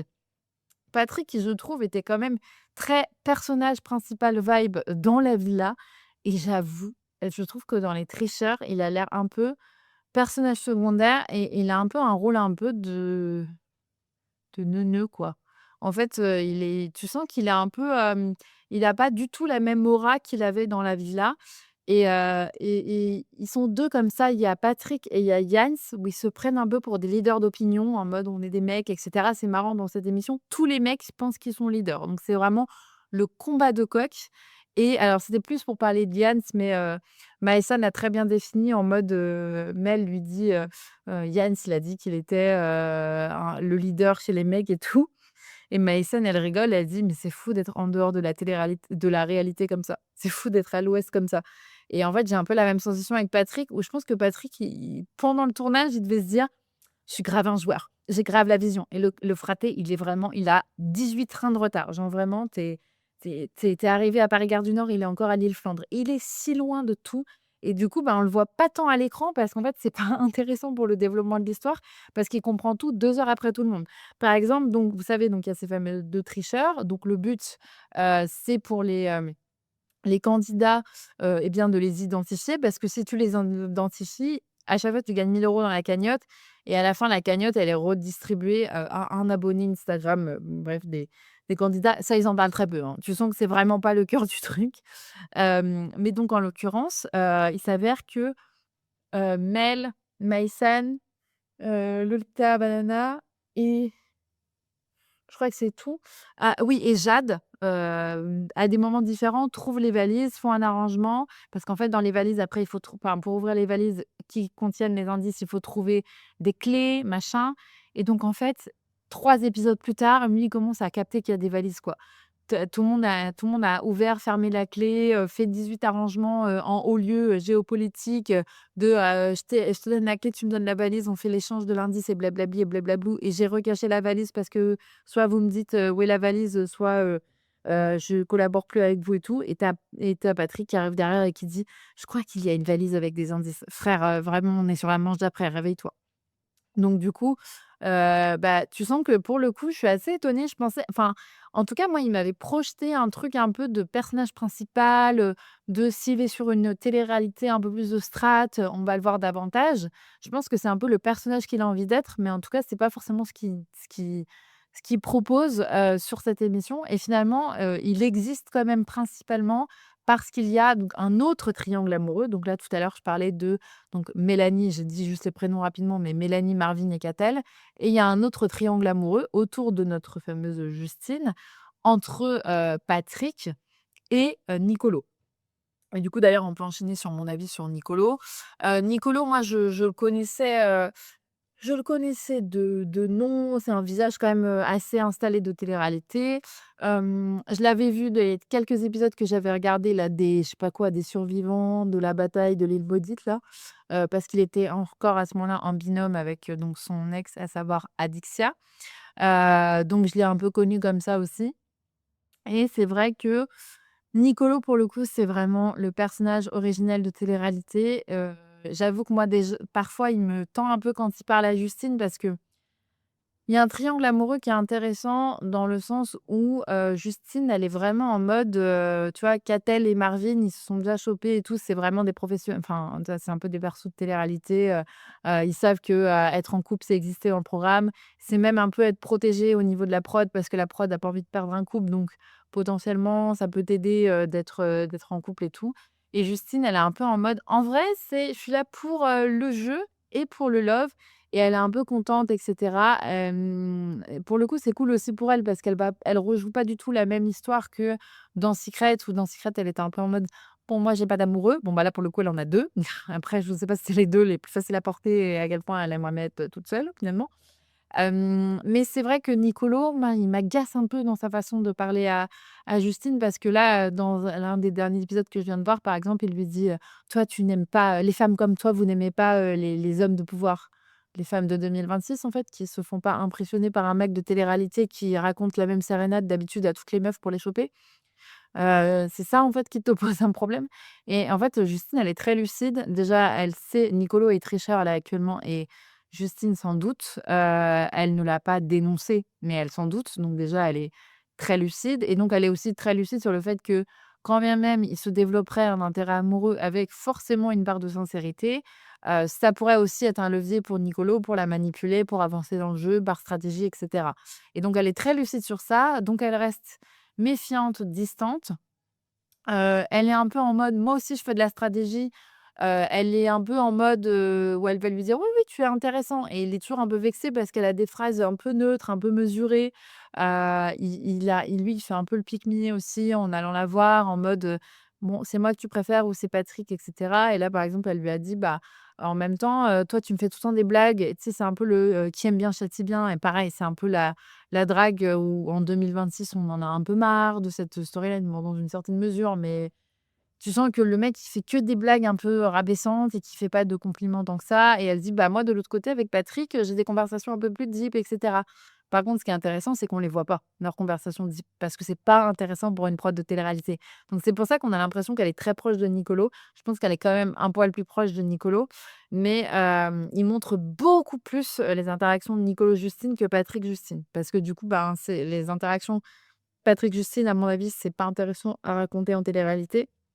Mais c'est vrai que du coup, le Nicolo, ouais, je reste méfiante, je reste attentive parce qu'on est vraiment sur les profils de télé-réalité très, «Je suis un mec, je suis leader de la stratégie, nin nin nin, et j'ai l'habitude de draguer des meufs et qu'elles tombent sous mon charme immédiatement» et là, tu sens qu'il y a presque une espèce de choc mental de: «Mais attends, c'est quoi ce profil de candidate, qui me m'analyse et cetera ou qui veut pas jouer le jeu avec moi, le jeu habituel de on se met vite en couple pour vite exister tel un couple dans, le développement de la saison et tout.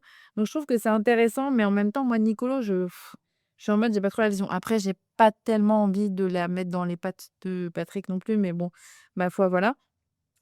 Justement, si on continue sur les couples, on a, Jade et Yans, donc c'est un peu enfin, c'est un profil particulier puisqu'ils sont tous les 2 arrivés, tel un couple, mais alors ce qui est hyper chelou, c'est qu'ils sont censés être en couple, mais comme je vous disais, même si tu es, tricheur, enfin, les 2 tricheurs ne doivent pas savoir qui est l'autre tricheur et donc bah, par exemple, Jans, au début de l'émission, il était tricheur, mais de fait, alors Jade n'était pas tricheuse, mais Jans ne devait absolument pas le révéler à Jade et en fait, ils sont vraiment tellement bizarres, mais je pense que c'est parce que, ouais, ils ont alors, Jade elle faisait moins d'émissions de ce que j'ai compris, mais Jans avait, déjà de la visibilité, mais en fait il y a un peu ce truc où tu as l'impression qu'ils sont tu sais pas s'ils sont en couple ou s'ils sont ennemis, en fait. Enfin, c'est très bizarre de se dire: «Ouais, on est en couple, mais ouais, ouais, je pense qu'il me manipule, ouais, je pense que c'est lui le tricheur» et cetera.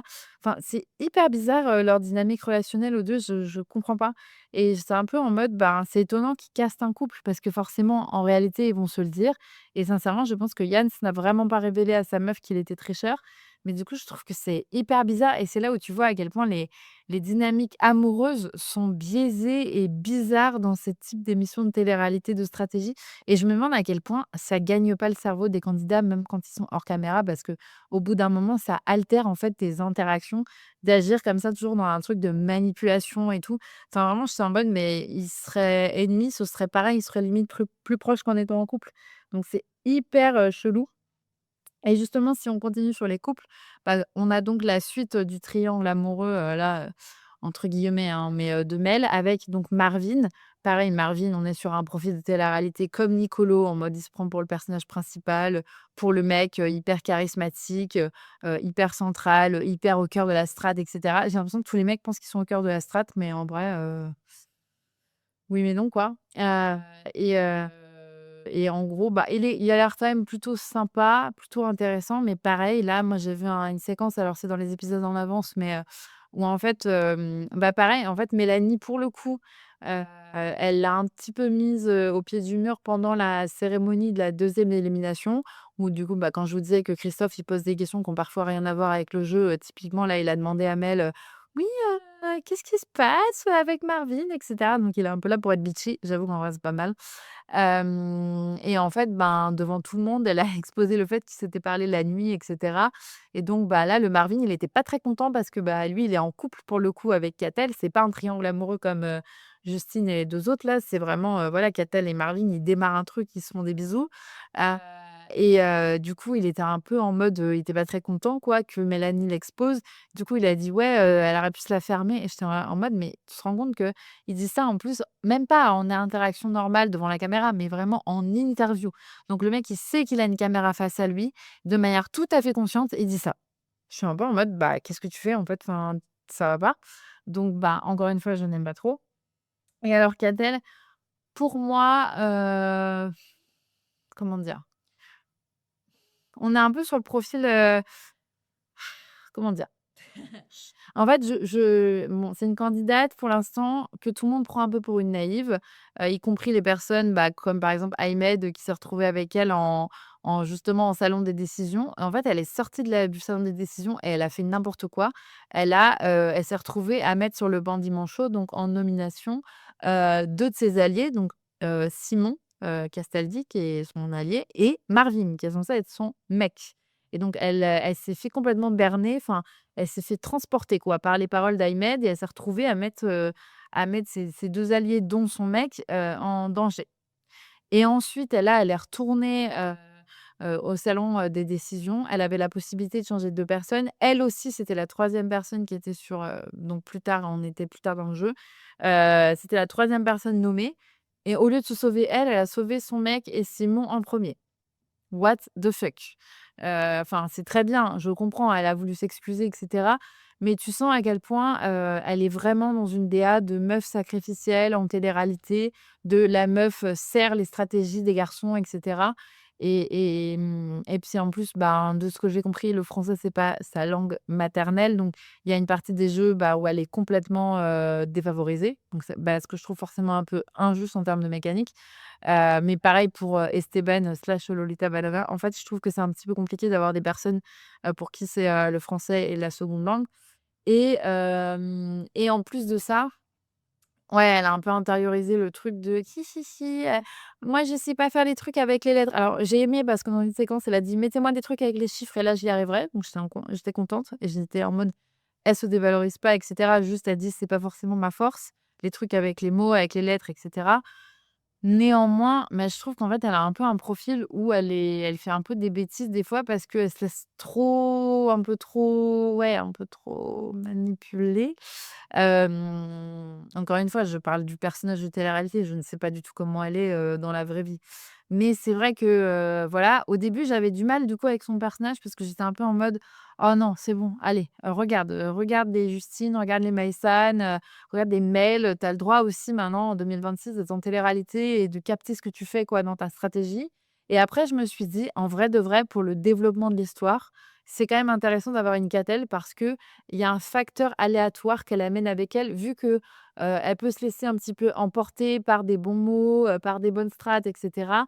Ce qui est intéressant, c'est que du coup, elle est imprévisible et qu'elle peut faire un peu des erreurs stratégiques qui retournent un petit peu la situation et qui amènent un peu du croustillant.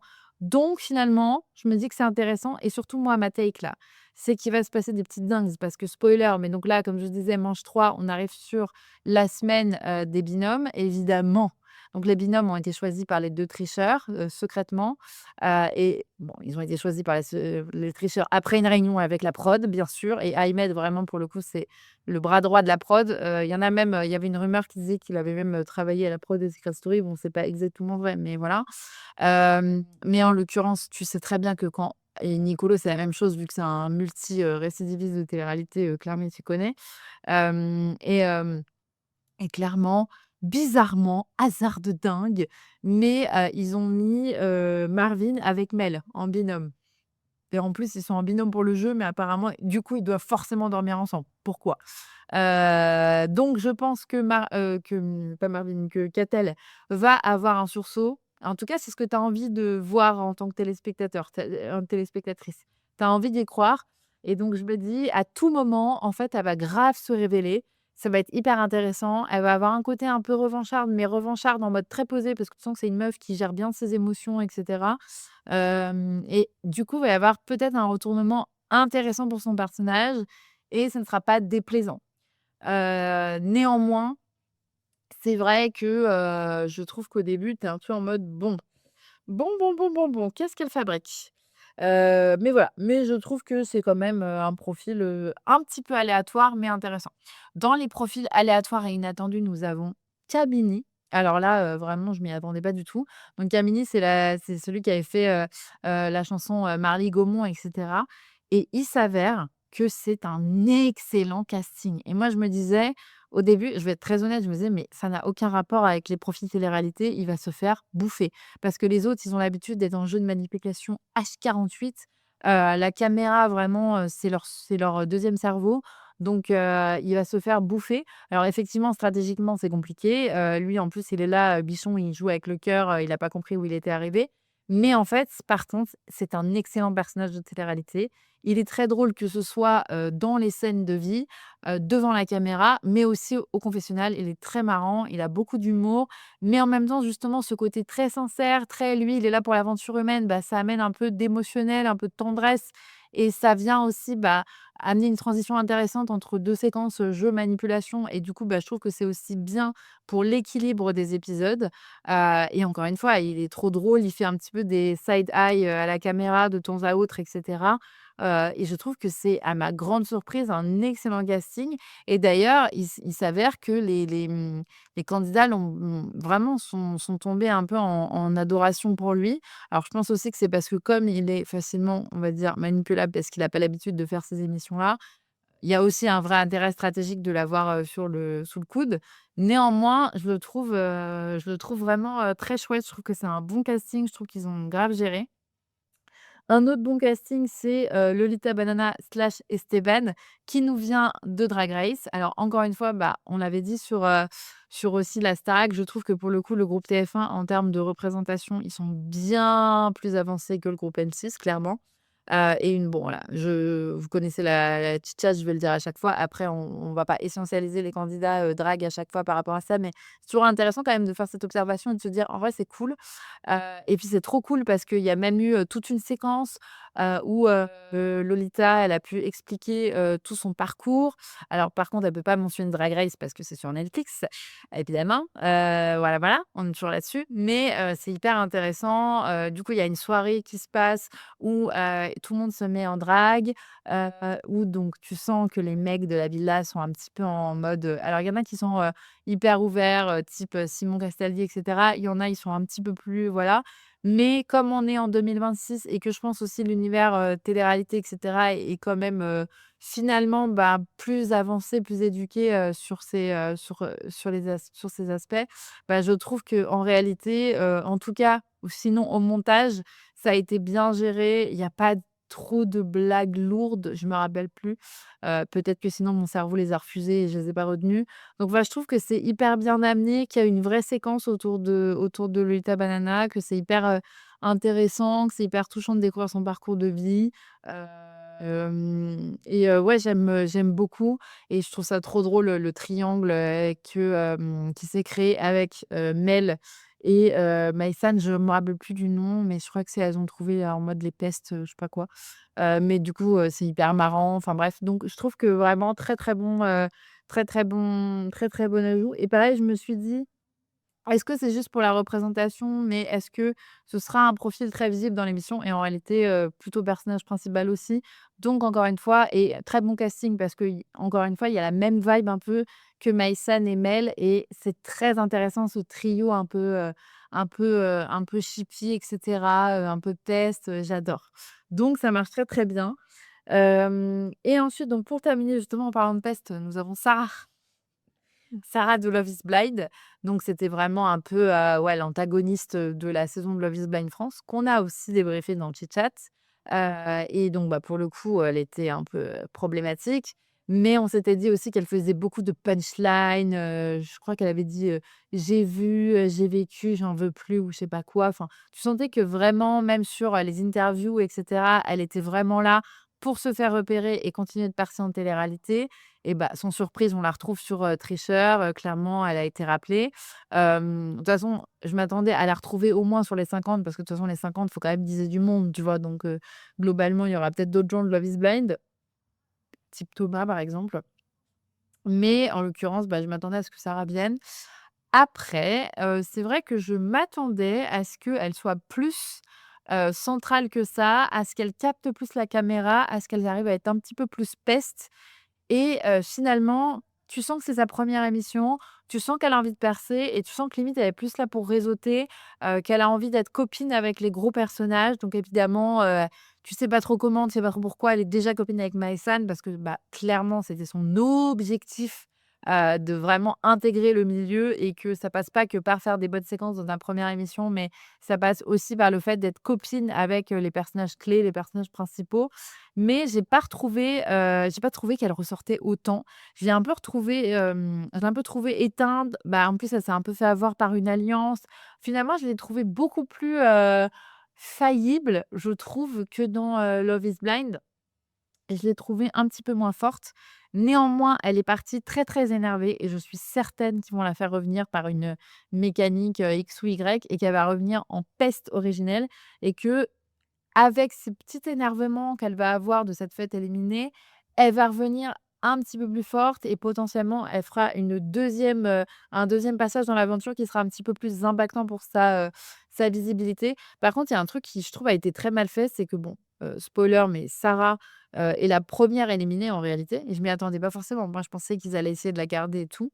Mais donc Sarah est la première éliminée et en fait, on la voyait au confessionnal, en fait, vous savez quand la personne est éliminée, bah, ils sont obligés de batcher quoi. Ils enregistrent tous les confesses, de la semaine ou des jours qui se sont déroulés avant, d'un seul coup et en fait, je me disais: «C'est trop bizarre, mais dès qu'on la voit au confessionnal, on dirait qu'elle a pleuré, qu'elle est pas bien et tout» et du coup, bah, à la fin, quand elle était en ballotage, avec, bah, c'était avec Jens. Je me suis dit: «C'est sûr que c'est Sarah qui sort» parce qu'en fait, je repense à sa tête en confessionnal et ça se voit qu'elle a pleuré et que pour moi, c'est la tête d'une meuf qui est éliminée et surtout de l'autre côté, en fait, tu la voyais aussi toujours habillée pareil et elle avait la tenue qu'elle avait le jour où elle a enfin la même tenue, sur le confessionnal que quand elle jouait à la roulette éliminatoire où elle a perdu. Là où Jans, tu le vois de bonne humeur porter d'autres vêtements et en fait, je suis en mode, bah, ça pour le coup, c'est un peu une erreur de base, donc ça, ils ont mal géré leur truc au montage mais en fait, bah, du coup, tu comprends très bien que c'est Sarah qui va perdre parce que, bah, elle a tourné ses derniers confesses, en larmes, avec sa robe, de quand elle a perdu, quoi. Donc, ben, je trouvais que c'était un peu mal fait et ouais, j'étais étonnée. En fait, c'est vrai qu'elle même vous savez, c'est trop bizarre parce que les personnages qui vous ont un peu saoulé dans certaines téléréalités, bah, en même temps, enfin, saoulé en tout cas, voilà, ce qu'elle a donné à voir, sans vouloir juger la personne en tant que telle, mais ce que son personnage, ce qui est resté au montage et quand même le comportement et les mots pas du tout, ouf qu'elle a eu, bah, en fait, tu finis Love is Blind en disant: «Elle, c'est vraiment la peste de l'émission» et en même temps, tu la vois dans une autre émission et tu es en mode: «Ah, j'ai grave de la curiosité» et je suis un peu venue pour elle aussi. Je crois que parmi, les gens qui m'ont fait venir au niveau de ce casting, il y avait Ahmed, il y avait Justine, il y avait Maïsan et il y avait grave, Sarah aussi, quoi. J'avais vraiment de la curiosité par rapport à elle et je suis un peu en mode, elle a été hyper sage parce que je pense qu'elle était un peu dans un truc de elle a été un peu plus impressionnée, que sur Love is Blind où les gens étaient un petit peu plus gentils, pour certains, pas tous là pour faire de la télé-réalité et tout. Là, elle était face à des gens, bah, du niveau, élite, télé-réalité et je pense que ça l'a un petit peu fait redescendre, quoi et tu sens qu'elle a pas je trouve pas qu'elle a trouvé tant que ça sa place. Alors que elle était censée être copine avec Maïsan et tout comme je disais, avec Ahmed aussi donc tu sentais que vraiment elle s'était dit: «Je vais percer dans le milieu mais pas tant». Et pour terminer, bah, en se parlant de milieu de télé-réalité, bah, forcément on peut terminer avec Simon Castaldi. Je me suis toujours dit: «Purée, c'est trop dommage». À quelques saisons près, si Benjamin Castaldi avait continué Secret, bon, moi, ça me va très bien que ce soit Christophe Beaugrand pour, 1000 raisons. Voilà, voilà. Mais, ça aurait été trop intéressant qu'il fasse venir Simon Castaldi et que ce soit, qu'il ait pour secret, mon père, c'est Benjamin Castaldi, quoi. Après, il ressemble quand même pas mal à son père, donc il aurait fallu beaucoup le grimer. Donc je sais pas si ça aurait été gérable et ça aurait peut-être pas été un secret qui aurait tenu fort longtemps. Puis il y aurait eu 18 000, dramas de «il est favorisé» et blabli et blablou, donc difficile à gérer, je pense, pour la prod. Néanmoins, je me suis dit: «Purée» avec et il y a eu plusieurs fois ce buzz dans Secret en mode, tu le fils de Benjamin ou tu le cousin de Christophe Beaugrand ou je sais pas quoi. Ça aurait été très intéressant qu'il commence par Secret. Bon bref, de toute façon, ça fait longtemps qu'il est dans la télé-réalité, donc on va pas refaire, son, origin story de télé-réalité. Mais bref, Simon, c'est un profil qui est hyper intéressant. C'est un profil clairement que la prod va mettre en tricheur, clairement c'est un des prochains pour moi, c'est le prochain tricheur. Une fois que là, Aymed ou Nicolo se fait révéler, Simon sera le prochain. Parce qu'évidemment, il faut pas mettre une fille en tricheuse, hein, bien sûr. Maïsan aussi sera tricheuse. Peut-être Mel, ils vont peut-être mettre Mel. Ils vont peut-être mettre Mel pour voir si Maïsan le capte. Possible. Mais Simon, oui, bon personnage. Après, moi, j'ai toujours en tête, qu'il a une petite backstory un peu problématique, mais finalement, comme pas mal de candidats que j'ai déjà, mentionnés. Donc voilà, donc je suis toujours un peu dubitative et cetera, mais je trouve que là, il a un personnage quand même intéressant, dans l'émission. Ce qui est intéressant, c'est qu'il est aussi très, un peu nerveux et tout dans son jeu, donc beaucoup pensent qu'il est tricheur, mais en fait, il ne l'est pas. Mais ça permet donc aux tricheurs, donc à la fois Nicolo et Ahmed d'utiliser cette espèce de suspicion qui tourne autour de Simon, pour, le faire, bah, nommer, enfin le pour que les gens déclenchent l'alarme là, la manivelle des tricheurs et dénoncent Simon au lieu des bons tricheurs. Voilà, donc en tout cas, moi je pense que pour une émission comme celle-là, clairement, c'est le bon profil. Il a la gagne, il est un petit peu mauvais joueur aussi.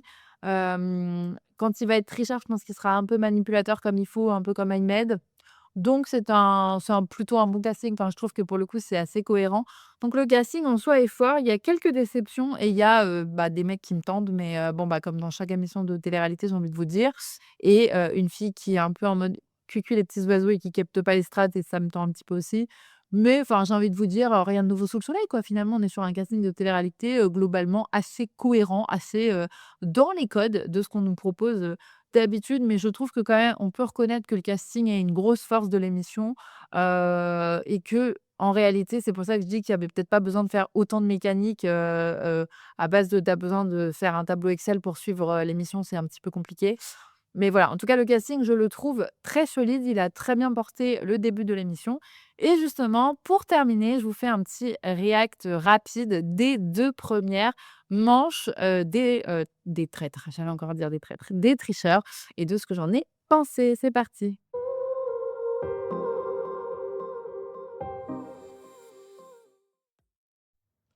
Bon, sur les triangles amoureux qu'on a, pu se farcir, se refarcir et se refarcir, je me suis déjà un peu agacée dessus, donc voilà. Mais globalement, j'espère que Justine va tenir le plus longtemps possible sans bécoter ni Nicolo, ni Patrick. Je pense que ça va être compliqué. Quoique, je sais pas. Il y a peut-être un monde où elle est en mode: «J'ai pas envie de me mettre en couple, dans une émission», j'en sais rien. Après, pour le coup, c'est hyper OK de se mettre en couple aussi, dans l'émission. Et le message, c'est pas du tout, Justine, elle est meilleure parce qu'elle résiste aux mecs, dans le sens où ça, c'est un discours qui m'énerve aussi parce qu'on sait très bien pourquoi, pour 1000 raisons, les meufs se mettent en couple vite dans les émissions de télé-réalité. Donc c'est pas le message évidemment, mais en l'occurrence, ouais, Nicolo ou Patrick, c'est un peu compliqué, quoi. C'est un peu compliqué et puis, en fait, tu as trop l'impression que c'est des personnalités qui vont vouloir, rester, leader de la stratégie de l'émission et sortir avec une belle image de stratège et donc ils sont capables de jeter sous le bus, la meuf qu'ils ont chopée. Et de l'autre côté, alors là, bah, comme je disais tout à l'heure, Marvin, Mélanie et Catel, bah, très compliqué parce que Catel, elle est un peu dans un arc un peu naïf, mais comme je vous disais tout à l'heure, je pense que c'est pas du tout une meuf naïve, c'est juste qu'elle est un petit peu gentille et qu'elle est un peu au milieu d'un banc de requins, notamment quand elle se retrouve en salle de décision avec, 2 gars, type, Ahmed et cetera. En mode, Ahmed, il a fait encore une fois un master, voire un doctorat en stratégie, en télé-réalité de jeu, donc bah, il sait comment parler. Il y a même une séquence où en fait, ben, ils gagnent tous les 3 un jeu. Je crois que c'était avec mais attends, j'arrive pas à rappeler. Je me demande si c'était pas avec Simon et que, Ahmed dit: «Bah, c'est super, je serais content d'être avec elle en salle de décision parce que je pense qu'on va bien discuter» et vraiment il fait un signe derrière elle en mode, elle est un peu nunuche, on va la berner et moi j'ai l'intuition que c'est pas une meuf nunuche. C'est juste que là, elle est en diesel. Déjà, en fait, qui je serais pour dire que c'est une meuf nunuche, voilà. Encore une fois, ne normalisons pas le fait de prendre les meufs, pour des les meufs ont des codes de gentillesse en télé-réalité pour des filles un peu bébêtes. Mais c'est vrai qu'au début, je me suis dit: «Mais pourquoi elle capte rien comme ça?» et ça me trigger toujours un peu parce que je suis toujours en mode: «Ah non, j'espère que tu fais pas exprès d'être en mode, je suis gentille et je suis là que pour l'amour, hein». Même ça serait OK aussi, mais voilà, ça il faudrait que je travaille sur mon féminisme, ça me trigger à chaque fois. Et en fait, vraiment, je vois bien un arc où elle va devenir beaucoup plus intéressante. Beaucoup plus intéressante, j'entends vraiment sur le développement de l'histoire et là, clairement, il va se passer, comme je vous disais, des petites dingues sur la semaine des, sur la semaine des binômes, et je pense que ça va la tendre, le comportement, qu'elle a. Voire, je me dis, elle va être en binôme, du coup, avec Simon Castaldi. Qu'est-ce qu'elle va faire? Est-ce qu'il va y avoir de la revanche? Vous voyez, je suis là pour le sale parce que moi, mon envie, c'est que elle commence à fricoter avec Simon, histoire de créer des révélations chez Marvin et de voir comment il va réagir. Bref, je suis toxique, c'est pour ça que j'ai un podcast sur la télé-réalité. Mais donc voilà, il y a ces deux triangles qui se développent. Bon, il nous en faudrait pas un troisième parce que déjà que encore une fois, il faut un tableau Excel pour comprendre les règles, on se perd dans les épisodes avec ces triangles amoureux et des fois, les conversations sur ça, par contre, elles sont un poil trop longues et des fois, je suis en mode: «Allez, ça y est, on a compris, on passe à autre chose, on peut nous mettre, la soirée des nominations parce que là, j'en ai marre». Mais donc voilà ce qu'on pouvait dire un petit peu sur les, dynamiques relationnelles.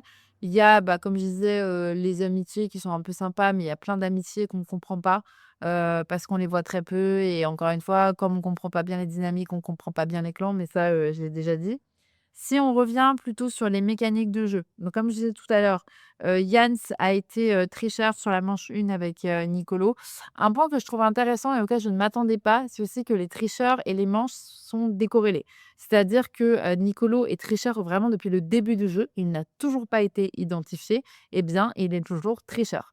Et je trouve que ça, c'est intéressant parce que ça crée une espèce de tension où tu es en mode: «Ah bah, c'est trop bien, du coup, il est encore tricheur», et tu as un peu envie que ça dure le plus longtemps possible parce que tu es un peu en espèce d'empathie avec lui en mode, bah, trop fort et tout, trop bien. Idem pour Ahmed, qui mène sa barque, d'une très belle manière.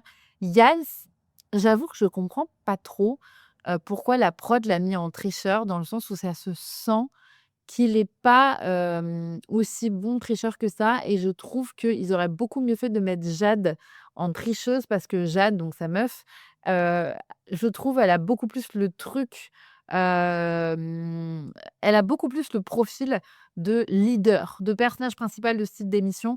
Elle comprend mieux les dynamiques entre les gens. Elle a, justement au moment des petites valises là, qui contenait des indices sur les tricheurs.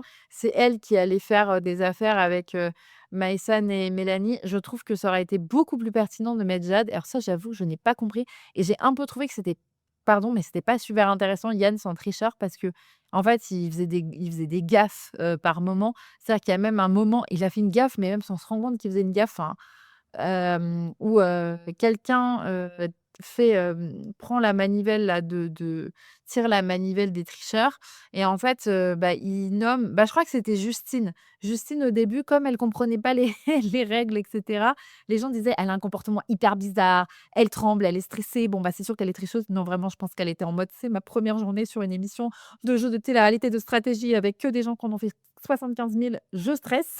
C'était vraiment que la meuf était en malaise vagal comme dirait Ambre, mais rien à voir. Elle n'était pas tricheuse et du coup, en fait, ben, si les tricheurs, enfin, si les tricheurs ne sont pas identifiés et que les personnes se trompent quand elles nomment, prétendument un tricheur, eh bien, les tricheurs remportent, bah, je crois des sous. Ils sont très peu, transparents sur, les sous gagnés pour les followers, hein. Tu sens vraiment c'est secondaire, voire tertiaire, clairement. Et du coup, bah, lui, il dit: «Ouais, trop bien et tout», mais devant tout le monde dans le salon, alors qu'il est censé, lui, se taire et faire, en mode: «Ah non, non, les tricheurs nous ont pris notre argent», mais sauf qu'il a vocalisé, vraiment qu'il avait gagné de la thune. Tu en mode: «Mais qu'est-ce que tu fabriques?» Et c'est vrai que même, en termes de dynamique dans la villa, bah, sa meuf, elle est beaucoup plus consciente de qui a les infos et cetera et lui, il a toujours un peu un wagon de retard, quoi. C'est un peu le frère spirituel de Patrick et du coup, je suis un peu en mode, bah, je trouve que c'est un peu dommage de l'avoir mis en tricheur parce que là, maintenant qu'on a, Nicolo et Ahmed, bah, Ahmed, pour le coup, vraiment, moi, je trouve qu'il est excellent. C'est le meilleur des 3 tricheurs parce qu'il est tellement fort à dire aux gens, mais à accuser. C'est-à-dire que lui, il fait une défense par l'attaque. Il accuse, et il y va, hein. Il utilise aussi tous les jeux où il a toutes les réponses avant, il utilise tout. Et il est allé, je sais pas, 4 fois, je crois, en salon des décisions. Franchement, il est en mode plus c'est gros, plus ça passe. Il est super fort et je trouve que ça du coup, la deuxième manche est beaucoup plus intéressante à suivre et je trouve qu'il y a une petite erreur de la prod et surtout, moi, je suis en mode en 2026. Vu que le candidat, enfin, vu que le casting est plutôt au niveau de la parité et qu'il y a pas mal de meufs, qui sont tout aussi stratégiques, ça aurait été peut-être intéressant de mettre un mec, une meuf. Mais en tout cas, Yann, c'était pas le bon cast. S'ils voulaient alors je pense très sincèrement que les prods, en début de saison comme ça, ils ont besoin d'installer le couple et d'installer un attachement autour du couple. Donc bah, c'est pour ça qu'ils ont mis Yann, mais de fait, bah, mettez Jade, ça aurait été beaucoup plus intéressant. Et d'ailleurs, pour moi, ce qui est intéressant, c'est que, à mon avis, la prod s'est dit: «Ah, c'était pas si intéressant d'avoir Jens en tricheur» parce que au début, de l'expérience, ils nous ont très vite révélé que Nicolo était le premier tricheur, mais ils nous ont pas tout de suite dit que Jens était le second tricheur. C'était aussi sans doute pour créer un peu de suspense. Puis il y a un truc qui est très intéressant dans le montage, c'est qu'ils font pas mal de, flashback et flash forward. Donc c'est-à-dire qu'en fait, ils avancent dans l'histoire, ils nous donnent parfois les résultats, c'est-à-dire ils nous disent: «Et voici les 3 nommés» et toi tu es en mode: «Quoi? Mais pourquoi c'est ça qui ressort de la salle des décisions?»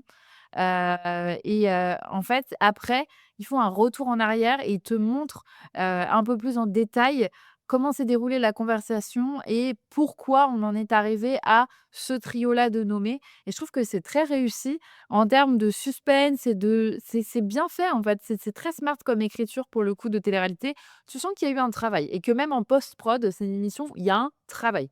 Même sur la narration, encore une fois, au-delà du fait que la narratrice est très drôle, il y a enfin très drôle, on s'entend, c'est marrant, enfin j'aime bien, moi j'aime bien la propale en tout cas. Même le montage est un peu drôle parce qu'ils disent, à chaque fois au début, ils disent: «Il y a 2 tricheurs» et en fait Ahmed, comme ils connaissaient pas les règles avant, quand, Christophe leur explique les règles la première fois en salle des décisions, il dit, Christophe: «Il y a 2 tricheurs» et Ahmed dit: «2» et du coup ils ont grave réutilisé il y a 2 tricheurs à chaque fois. Non, non, c'est très compliqué de refaire, là en audio, je sais pas si je pourquoi je suis partie là-dessus, mais il réutilise le 2 de Ahmed, très estomaqué là, pour dire qu'il y a 2 tricheurs et je trouve que c'est marrant. Donc bah, ça, bref, tout ça pour dire, c'est très sympa, ça fonctionne bien, c'est plutôt intéressant sur cette partie de narration et de flash forward et de flashback. Un truc que je trouve aussi là, intéressant dans le développement, de l'histoire, c'est que en fait, je suis en train de me dire, à ce stade, il y a pas un candidat où tu as envie que la personne parte. Je trouve que le casting est tellement bon que tu as envie que personne ne parte et c'est assez rare en télé-réalité parce que souvent pour les premières semaines, ils mettent un peu des profils qui sont un peu plus secondaires et pour que les personnes, ça ne coûte pas qu'on les élimine. Ou alors c'est le montage qui te rend les personnages qui partent en premier moins attachants.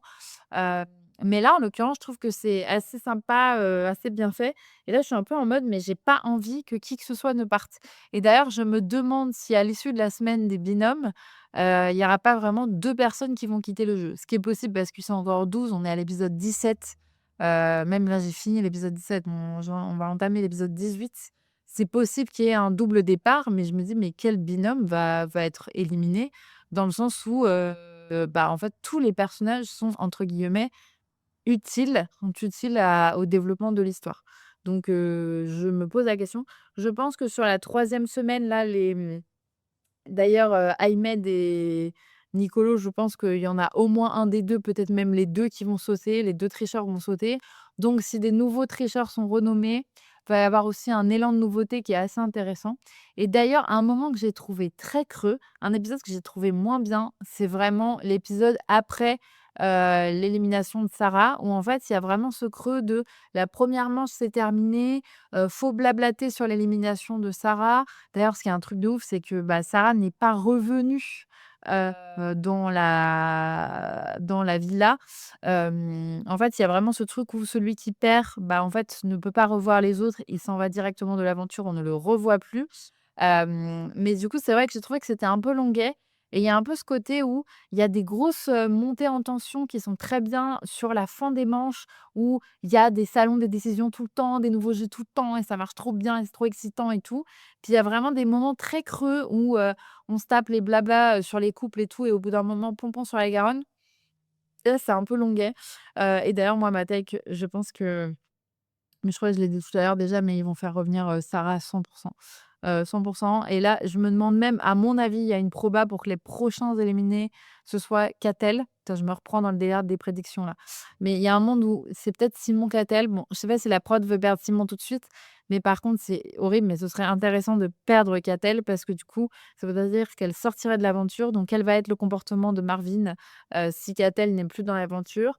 Mais ils vont les faire revenir. C'est pour ça aussi, je pense que ça ce n'est pas tant coûteux ou impactant pour la prod d'éliminer un binôme parce qu'ils vont leur faire pas mal d'allers-retours. Encore une fois, je pense que ce programme, il doit tenir jusqu'à la diffusion des Anges. Pour moi, ça on va avoir Tricheur qui va tenir tout du long et ensuite ça s'arrêtera pour mettre les Anges. En l'occurrence, les Anges, je pense que c'est toujours en cours de tournage, donc de fait, ben, il faut que ça dure encore un petit moment, quoi, parce qu'après il va falloir, annoncer, teaser les anges, il va falloir, enfin, faire la post-prod, le montage et cetera. Donc je pense qu'on en a encore pour un petit moment à tirer et qu'il y aura pas mal d'éliminations, mais en fait, plot twist, les démons du passé reviennent et vraiment Sarah à 100 ils vont la faire revenir parce que déjà, c'est un profil à faire revenir, mais en plus, si tu rajoutes le supplément où elle a été extrêmement vexée d'être trahie par les gros personnages avec qui elle pensait être alliée parce qu'elle est tellement forte, tu vois, en télé-réalité que voilà. Ben, du coup, je pense qu'ils vont la faire revenir 100. Mais du coup, je pense que là, en tout cas, au niveau tricheur, ils vont se faire avoir parce qu'ils commencent à devenir trop gourmands. Ahmed jouait très bien son truc jusqu'ici, mais là, en fait, vu il a toutes les infos, bah, il continue à essayer de gagner tous les jeux. Typiquement, là, il y avait pareil, une règle où il disait: «Mettez-vous à poil» et donc évidemment, bah, c'était pas vraiment de se mettre, nu, le concept, mais c'était en réalité de trouver un panneau de signalisation du nom de la ville de Poil dans une des armoires d'une des chambres, vraiment, c'est tellement niche que soit tu es tricheur et tu as la réponse, soit tu sais rien et en l'occurrence, les 2 premiers bizarrement qui trouvent le truc, c'est Nicolo et Ahmed. Ce qui est intéressant dans cette mécanique d'ailleurs, c'est que les 2 se regardent un peu en mode: «Comment toi tu sais? Comment toi tu sais?» Donc bah, ils commencent l'un à avoir des suspicions un peu l'un sur l'autre, surtout Nicolo vis-à-vis, d'Ahmed. Mais là, ça commence à être un petit peu obvious, donc je pense qu'ils vont se faire attraper. Après, encore une fois, on commence à être à un stade de l'aventure où je crois qu'il y a 4 fois quelqu'un qui a tenté de nommer un tricheur. Donc encore une fois, comme tu perds ton pouvoir de relancer une manivelle, enfin une fois que tu l'as fait une fois, que tu as tenté de nommer un tricheur, tu pourras plus jamais le faire sur l'aventure. Ceci étant, moi dans ma pensée, dans ma prédiction, je pense qu'ils vont faire, revenir, encore une fois les Sarah et compagnie et il y a un monde où ils les font revenir en disant: «Et tu as» ah bon, remarque elle l'avait pas utilisé, mais peut-être ils pourront faire, par exemple Simon. Si Simon est éliminé mais qu'ils le font revenir plus tard. Simon lui, il a déjà utilisé sa cartouche, de nomination là de tricheur et je crois qu'il a bah, il a je sais plus si c'était Justine ou une autre personne, mais il s'est planté. Il s'est emballé, il allait trop vite et cetera, il s'est planté et du coup, bah, il a perdu son pouvoir pour toute la suite, de l'aventure quoi. S'il est éliminé et qu'il revient, il y a grave un monde, où ils vont lui faire, en fait, plot twist, tu as à nouveau accès, oui, au droit, de tourner la manivelle parce qu'encore une fois, le but pour la prod, c'est qu'il y ait du sel et ils font leurs petits arrangements et cetera donc je vois trop une règle comme ça. D'ailleurs, typiquement, là, un truc que je me suis dit, c'est un peu prémédité, c'est que, là, il y avait un des jeux, c'était un jeu en binôme, mais c'était avant la semaine des binômes où en fait, ils devaient, aller goûter un cocktail l'un l'autre et l'autre personne devait dire si c'était un cocktail bon ou mauvais et en gros, si l'autre personne trouvait la bonne réponse, elle gagnait. Sinon, c'était la personne qui a goûté, qui arrivait à un peu à envoyer son adversaire dans la mauvaise direction, par exemple, en faisant une tête très positive sur un cocktail dégueulasse ou l'inverse. Et ben, là, c'était l'autre personne qui gagnait. Mais bref, sur les binômes, bah, en fait, ils étaient à un nombre, impair puisqu'ils étaient 13. D'ailleurs, c'est étonnant que dans un truc de jeu, ils aient pas plus joué sur la semaine des 13, qu'ils aient pas essayé d'en faire un truc un peu plus, mystique. Bon bref. Et en gros, bah, Catel, elle, encore une fois très sacrificielle, elle est en mode: «C'est pas grave, je reste toute seule» et en fait, Christophe, il est en mode: «Ben, vous devez vous mettre en binôme mais il restera une personne seule et on verra en gros, on advienne que pourra pour cette personne» et donc bah, Catel se sacrifie encore une fois. Qu'est-ce que Christophe annonce juste après? Bah, la personne qui est toute seule ne peut pas participer au jeu. Donc à partir du moment où tu peux pas participer au jeu, ça veut dire que tu peux pas gagner et que tu iras pas en salle des décisions et donc encore une fois, elle s'est sacrifiée pour rien. Donc vraiment, c'est la meuf se sacrifie parce qu'elle est amoureuse du grand stratège de la saison. Ah! Ça me tend. Mais in fine, en fait, on se rend compte que plot twist, il y avait depuis le début une enveloppe et dans cette enveloppe, il est indiqué, voilà, qu'en fait, la personne qui a au début qui s'est auto-disqualifiée en ne participant pas au jeu parce que pas de binôme, et bien, en fait, elle a un pouvoir et elle a le pouvoir de, prendre les 3 gagnants et d'enlever un gagnant, d'enlever un, oui, un des 3 gagnants et de le remplacer par un et donc elle enlève Ahmed à ce moment-là, alors que d'ailleurs Ahmed ce qui est intéressant aussi, c'est que là, Ahmed, il a un peu perdu ses nerfs, mais pour un côté un peu franchise, donc c'est plutôt intéressant. Mais étonnamment, c'est le moment où il va être le plus franc qui risque de le mettre dans la sauce, alors que quand il ment tout le temps, personne ne capte rien. C'est quand même très bizarre. Mais donc en gros, Ahmed, il a entendu que Simon, disait en gros qu'il était obligé d'être en alliance avec Katell, mais sous-entendu, il l'appréciait pas tant, quoi.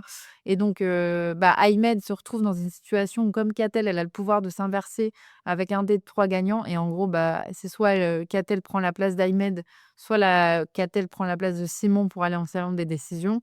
Et en fait, bah, Ahmed se doute qu'elle va prendre plutôt Simon avec elle parce que, bah, ils sont dans la même alliance, donc il joue le tout pour le tout et dit: «Beh, vraiment Simon, elle vient de dire qu'il était obligé de t'apprécier, mais sinon c'était pas le cas» et il a grave insisté là-dessus et Simon derrière évidemment fait: «Non, non, pas du tout», donc c'est archi faux, enfin pour le coup Ahmed disait la vérité. Et là, en fait, c'est là où il a commencé Ahmed à avoir l'air un peu plus nerveux, agacé et cetera du comportement de Simon et du manque de clairvoyance de Katell, parce que de l'autre côté, Simon disait: «Il rentre dans ta tête, il rentre dans ta tête», bref et c'est intéressant de voir que finalement, c'est à ce moment-là que, Ahmed se met dans la sauce et que, en fait, c'est peut-être ça qui va lui coûter cher. Hem, Donc on va voir et d'ailleurs, c'est pour ça aussi que ça va être intéressant de voir, comment va se comporter Simon parce qu'il est là en binôme avec Catel. Mais donc si il est dans son alliance, mais qu'en fait il l'apprécie pas tant, il est possible qu'ils se trahissent là sur la semaine des binômes et qu'ils fassent des choix un peu, bah, de type trahison quoi et en fait qu'ils trahissent, sa binôme et que ça mette en exergue le fait que leur alliance là, leur triade, avec Marvin, n'est pas forcément si solide que ça. Donc puisque Marvin lui va, sans doute complètement se perdre dans ses pensées avec Mel ORL. Donc ça va être intéressant. J'avoue qu'on entre dans un moment où tu as envie un petit peu de voir la suite, alors que, a priori, je me suis dit: «C'est trop excitant au début parce que les premiers épisodes, tu comprends les règles, tu comprends qu'il y a une mécanique un peu fouillée, le casting est solide, il y a des interactions qui vont être intéressantes et cetera». Enfin des dynamiques relationnelles, notamment amoureuses, mais aussi amicales, des clans, des contre-clans, des trahisons, des trucs dans la cuisine et puis des contre-clans, sur le balcon. Donc tu sens que ça va donner et puis il y a un moment où je me suis dit: «En vrai, j'ai l'impression que ça va être le même épisode sans fin». Et il y a un peu un moment où tu es un peu dans le creux de la vague et tu te dis: «J'ai l'impression de regarder continuellement le même épisode». Après c'est peut-être parce que je me suis foutue 15 épisodes en intraveineuse, c'est possible, mais même 17, mais voilà. Tiens, il y a un moment, je me suis dit: «Ça va être un peu longué», mais là, on commence à vraiment, vu qu'il y a 2 personnes de moins, à un petit peu mieux comprendre et encore pas complètement, mais qui est en clan avec qui et qui, en fait, peut trahir son propre clan parce que tu sens que c'est un clan qui est purement stratégique, mais qui est pas basé sur l'affect et que donc avec la tension, la pression, le fait qu'il y a de moins en moins de candidats, donc par définition de plus en plus de risques de toi-même être éliminé, bah, il y a de plus en plus de gens qui vont se trahir. Et donc ça va être intéressant et puis, je pense que ça va s'intensifier au niveau des mécaniques et que ça va être un petit peu plus facile de comprendre qui est avec qui, vu qu'ils sont moins nombreux et en plus, là, il y a la semaine des binômes, je trouve qu'il arrive à point nommé parce qu'en fait, sinon, si on se retapait une troisième semaine avec une mécanique, de la même nature que les 2 premières semaines, trop répétitif. Donc là, je pense qu'il va y avoir, peut-être des semaines un peu avec des mécaniques, sur toute la manche qui vont un petit peu redistribuer les cartes et en fait, j'avoue que pour l'instant, je suis plutôt intéressée par cette émission. Clairement, je la suivrai pas en quotidienne, je trouve que voilà, tu te dis pas pendant ta journée: «Oh là là, ce soir, je vais me faire un épisode, des traîtres, oh là là, des tricheurs», changez le nom par pitié. Mais par contre, il y a un bail où un dimanche où tu es malade, tu peux t'enquiller 6, 7 épisodes et tu rattrapes ton retard et il y a un monde où je me fais la saison jusqu'à la fin. De là à vous dire: «Je vous referai un react sur ça», je ne sais pas, parce que je trouve qu'en plus, c'est une émission qui est pas facile sur laquelle, enfin, amener du react au quotidien. C'est-à-dire que là, vu que c'était, l'épisode que je proposais aujourd'hui, une analyse. C'était intéressant parce que tu peux poser le concept, tu peux donner un avis. En plus, c'est la première saison, c'est une émission dont j'ai jamais parlé ici parce que par définition, elle n'existait pas avant. Donc il y a plein de choses à détailler. Plus, bah, sur les premiers épisodes, d'une nouvelle, émission, bah, à chaque fois, je fais mon analyse, du casting. Donc il y avait beaucoup à dire. Mais en fait, je trouve que par contre et ça peut être aussi un point de faiblesse, même en termes de viralité de l'émission sur les réseaux sociaux, d'engagement. Mais en fait, il se passe tellement de choses que effectivement, quand tu regardes, tu es OK, mais que, par exemple, pour les personnes qui font du React comme moi, c'est un peu difficile, même en prenant des notes. Là, moi, je relis mes notes, j'ai 3 pages de notes, mais je vous avoue que c'est dur de, décrire ce qui s'est passé parce qu'il y a eu plot twist sur plot twist sur plot twist sur plot twist.